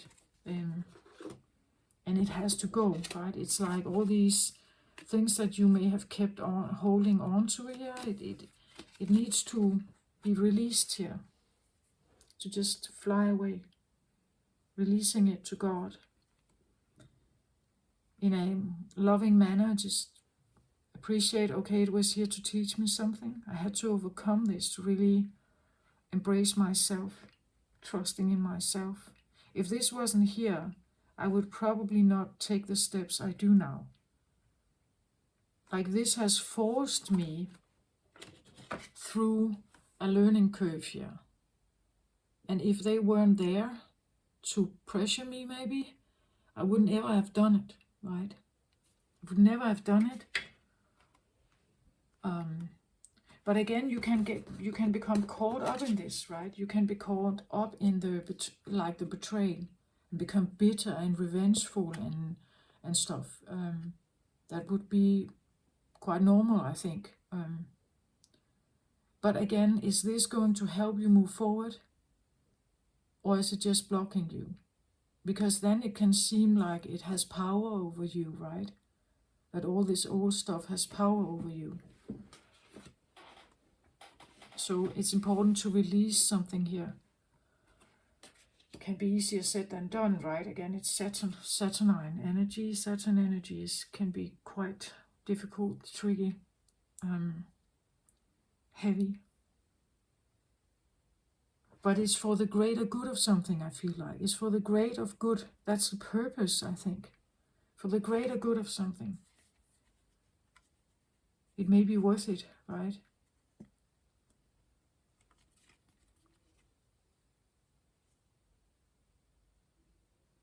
Something needs to be balanced. It's not balanced here. I feel like I see her as an enabler. She's holding this. But seeing her reversed is like, by keeping tradition up, sticking to what you have learned, sticking to the matrix you know, and also the limitations in it, you can unfold and create the new. She's the creator, right? She can't do that and hold on to this at the same time. Right? She has to break out of that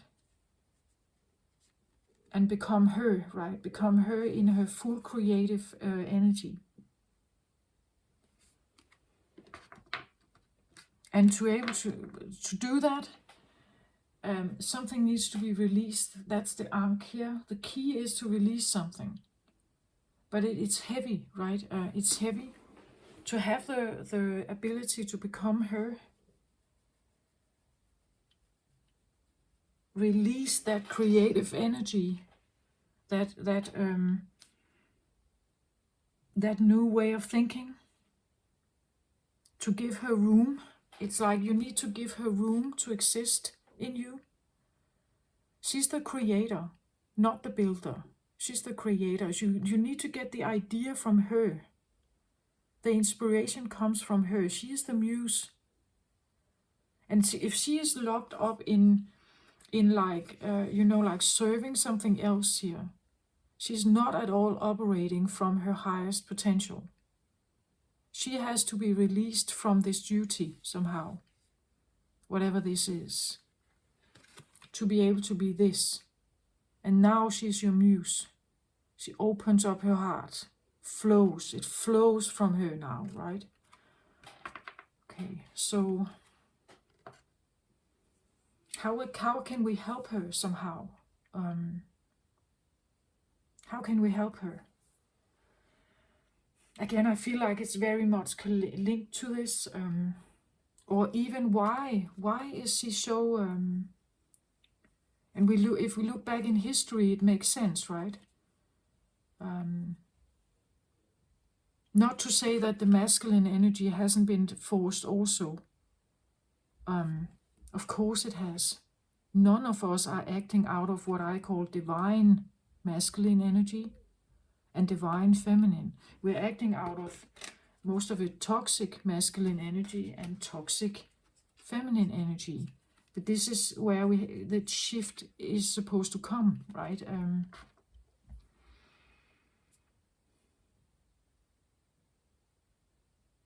So one step in that direction, what could that be? Again, I feel like, release yourself from stuff that is holding you back somehow, holding your creativity back. That is something that it feels a little bit like it imprisons her, because she's so focused on this, enabling this to exist in her life. She is low on battery. Her existence is seemingly concerned about this crown and church, right? Crown, I have to honor something here. This is what I'm supposed to. I hold on to this. Maybe it's because this is the only thing you know. You have always only known this. But maybe you need to let go of it. Instead, actually embrace this instead here, who you are here. The feminine part of you, who is a massive creator, massive manifester, right? And she is a muse, she is an inspiration source here. All kinds of ideas, right? Embracing this part of you instead. So how can we take a step forward towards that, perhaps? Let's have a look at this.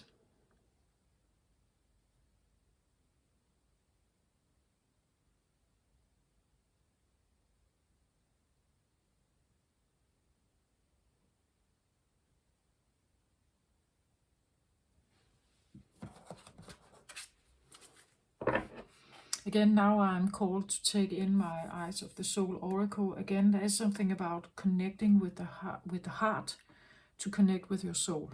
So again, feminine energy needs to become much more aware, much more present, much more. That has to become more heart connection, heart energy on earth, for us to actually see something deeper here. So it wants to bring forth this soul element here.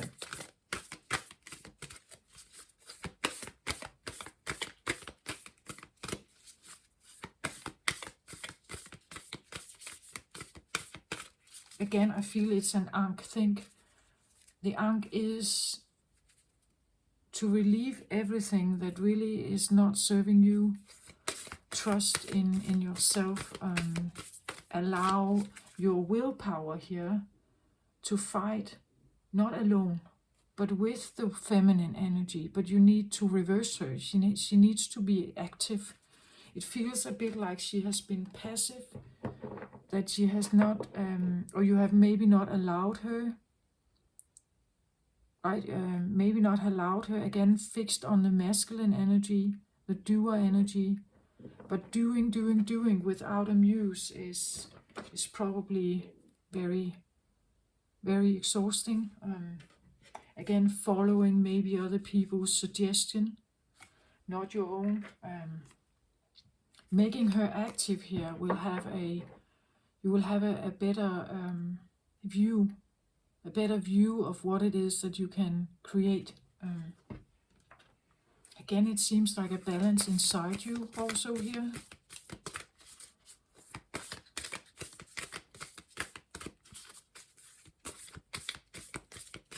And to open her up, to find the key to her, I think that you, again, you need more soul connection, a more open heart. An open heart, you get more intuition, more downloads, more light bulb moments, more inspiration from somewhere or someone. Again, futuristic, out there maybe.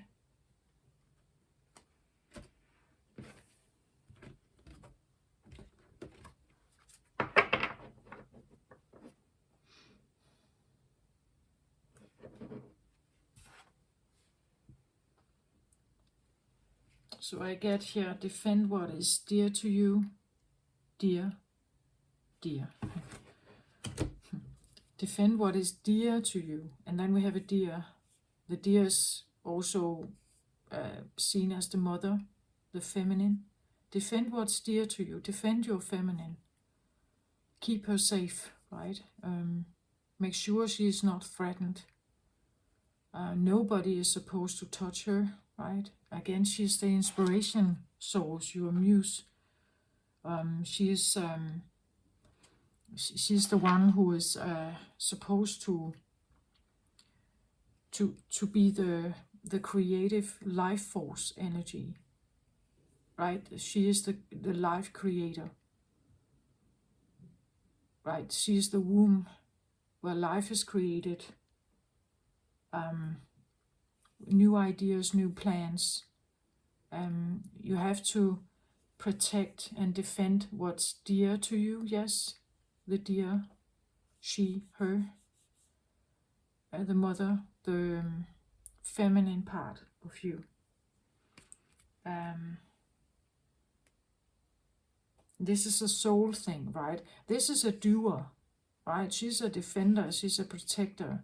This is a doer energy that is standing up for something else here. So there could be something about really becoming very much aware of standing up for your beliefs that come from her here. It comes from her, right? But it seems like maybe she's not very visible, so maybe she has been a bit in the background, maybe not even very nurtured, not very happy here. So learning maybe to take care of her and nurture her and listen to her, that part of you, your emotions, your body, taking your time, slowing down. Again, it takes time for a pregnancy to create a baby. It's not like a quick fix, right? She takes her time, she slows down, she eats well, she protects her energy, her belly, right? She doesn't want to, if she can, she doesn't want to be part of war and strife, right? She needs a strong protector who sees her worth, right? Who really accepts and sees her worth and how beautiful and important she is. When she's pregnant, she's vulnerable, right? She can't run as fast. She's created, the new life is vulnerable. She is in a state where she needs a bit of protection here, help. So it's a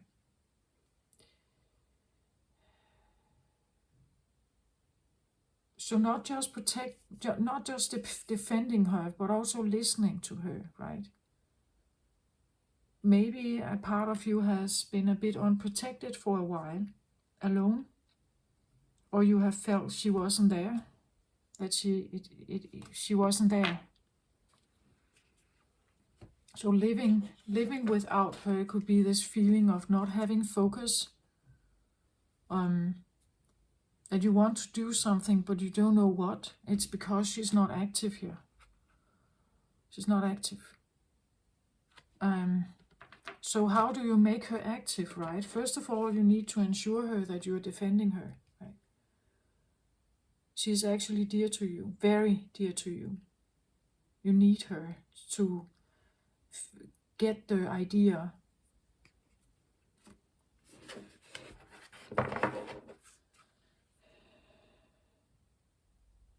Embrace enlightenment I have on the bottom here. Enlightenment goes also through her, right? The heart chakra.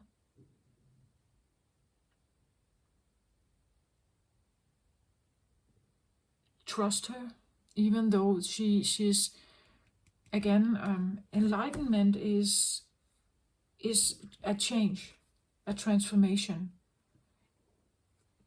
To have a higher awareness, a 4th or 5th dimensional energy, you are going through a change here. Identity, throat chakra, air element,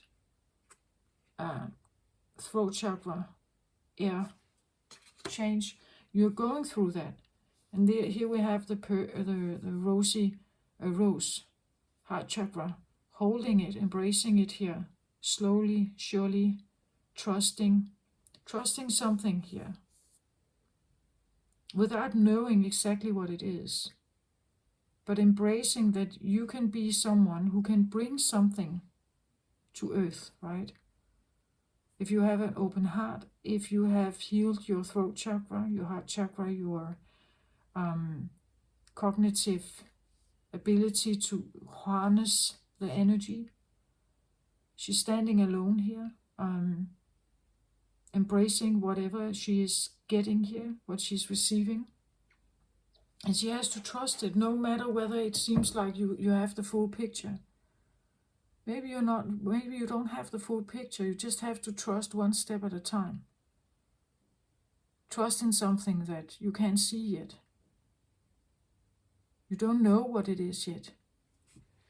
And in that process is holy. This is her operating here. She is operating here. This is her. She's creating something. It's not fully there yet. She's harnessing it, drawing it upon her, drawing it in.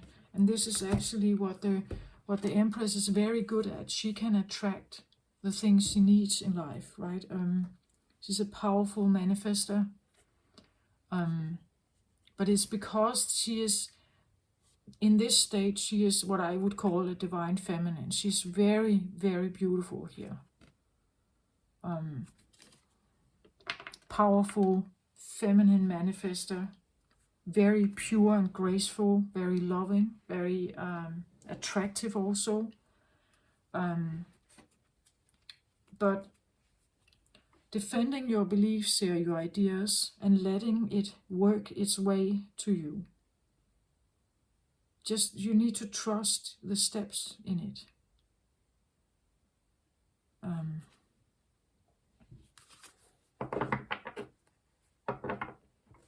Your soul wants you to trust the steps in it.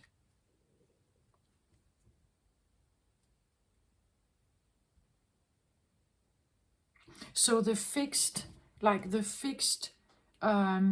quick plan is probably not the way forward. It may need to, like a pregnancy, right? It may need to grow and become evolved in its own pace, slowly but surely. As I said, the Aquarius energy can be a late bloomer. It has to evolve, and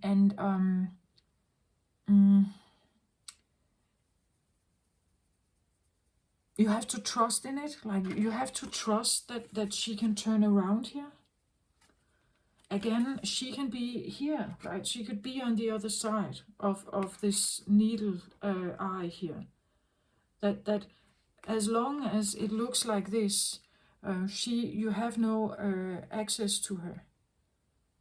When you figure out how to do this, you can turn this around and she is on the other side, right? But this could be what you feel yet, that this is what you think is going on right now, that you feel blocked towards something. But it has to do with fighting something off here, or cleansing yourself of something here.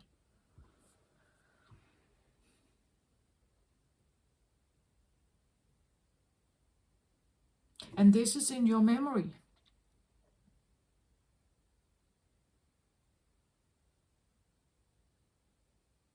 It could be even something like that when you hit the block, it's like, oh, here we go again. Something in you remembers this. Something in you is like, oh, not again, right? Now we're here again. Do I want to fight this? Like, because you know it's a lot here. You know it's a lot. Do I even want to fight this? Now I'm here again.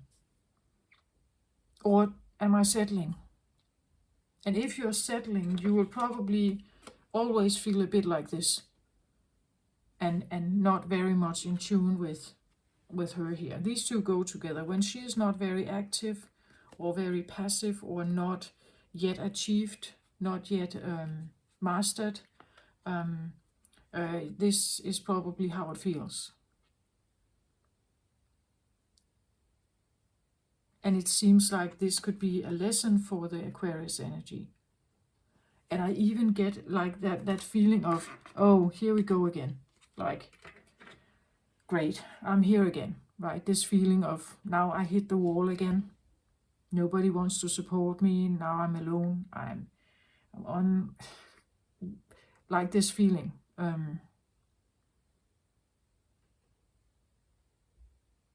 And you can either surrender into it and just live an ordinary, exhausting life, or where you never feel fulfilled, or you can try to go through the process, become this one, right? Become, you would even say, right, that become this one. And she's quite fierce now, because she has actually released something very, very difficult here. She's quite fierce, strong, powerful here, as I would say she is here. It feels a little bit like unlocking the goddess in you, the feminine in you. But she has gone through a lot here. She has been like this. She's gone through a lot and been repressed here. So when she comes forward, when you actually manage to bring her forth here, yeah, she can be very powerful, this one.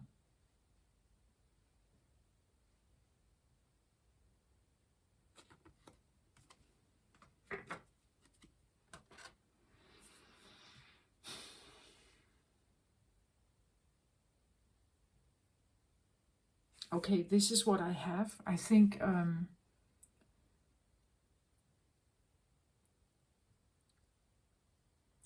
I talk about the DNA memories, something that is deeply embedded in you.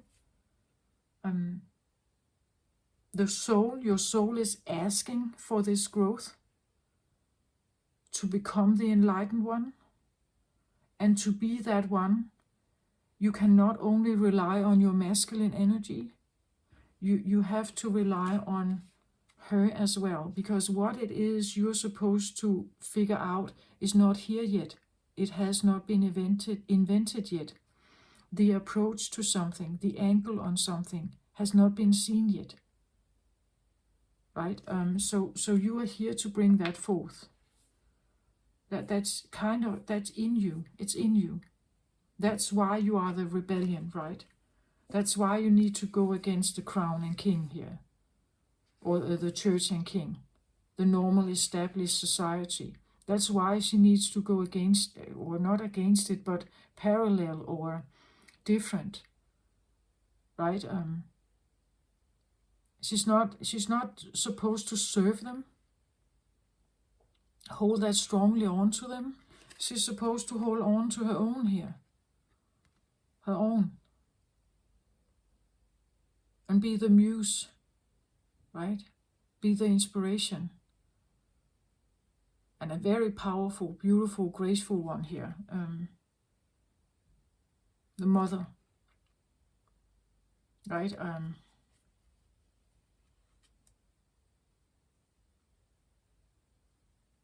I want to say very fertile, very abundant. Beautiful creator energy here.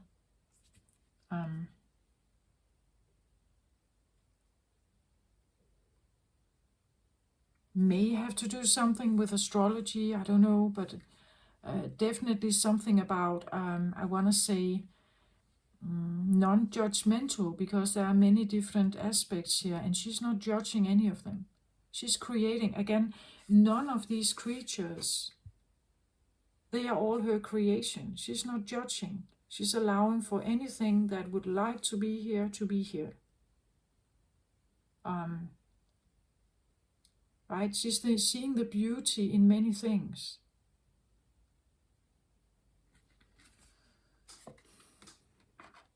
So maybe there's something about releasing judgments, releasing, again, maybe something that has been put upon you here. Right? Something that is really not in you. It's not really how you see the world, but it's something you're carrying here. Okay, this is what I feel like I have for the Aquarius DNA memory reading, who you are.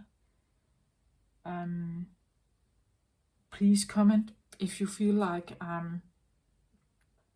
that you liked the reading. Please like it if you do, so the algorithm can pick up on it and the videos can be circulated more. Hit the notification bell if you like what I do. And again, just remember, I still don't know exactly where this is taking me. But I get guidance, and I'm kind of trying to follow it, right? And yeah, share it if you feel like anyone could benefit from it, and just, again, allow for the things outside of the box. Know that when you feel fear and restriction, you are connecting with the third dimensional part of you. When you want to break out of the box and you want to do something crazy and take a risk, maybe you're connecting with the fifth dimensional part of you that is not allowing for restriction, that wants unity, that is of a more trusting nature. Just be aware of those parts inside of you.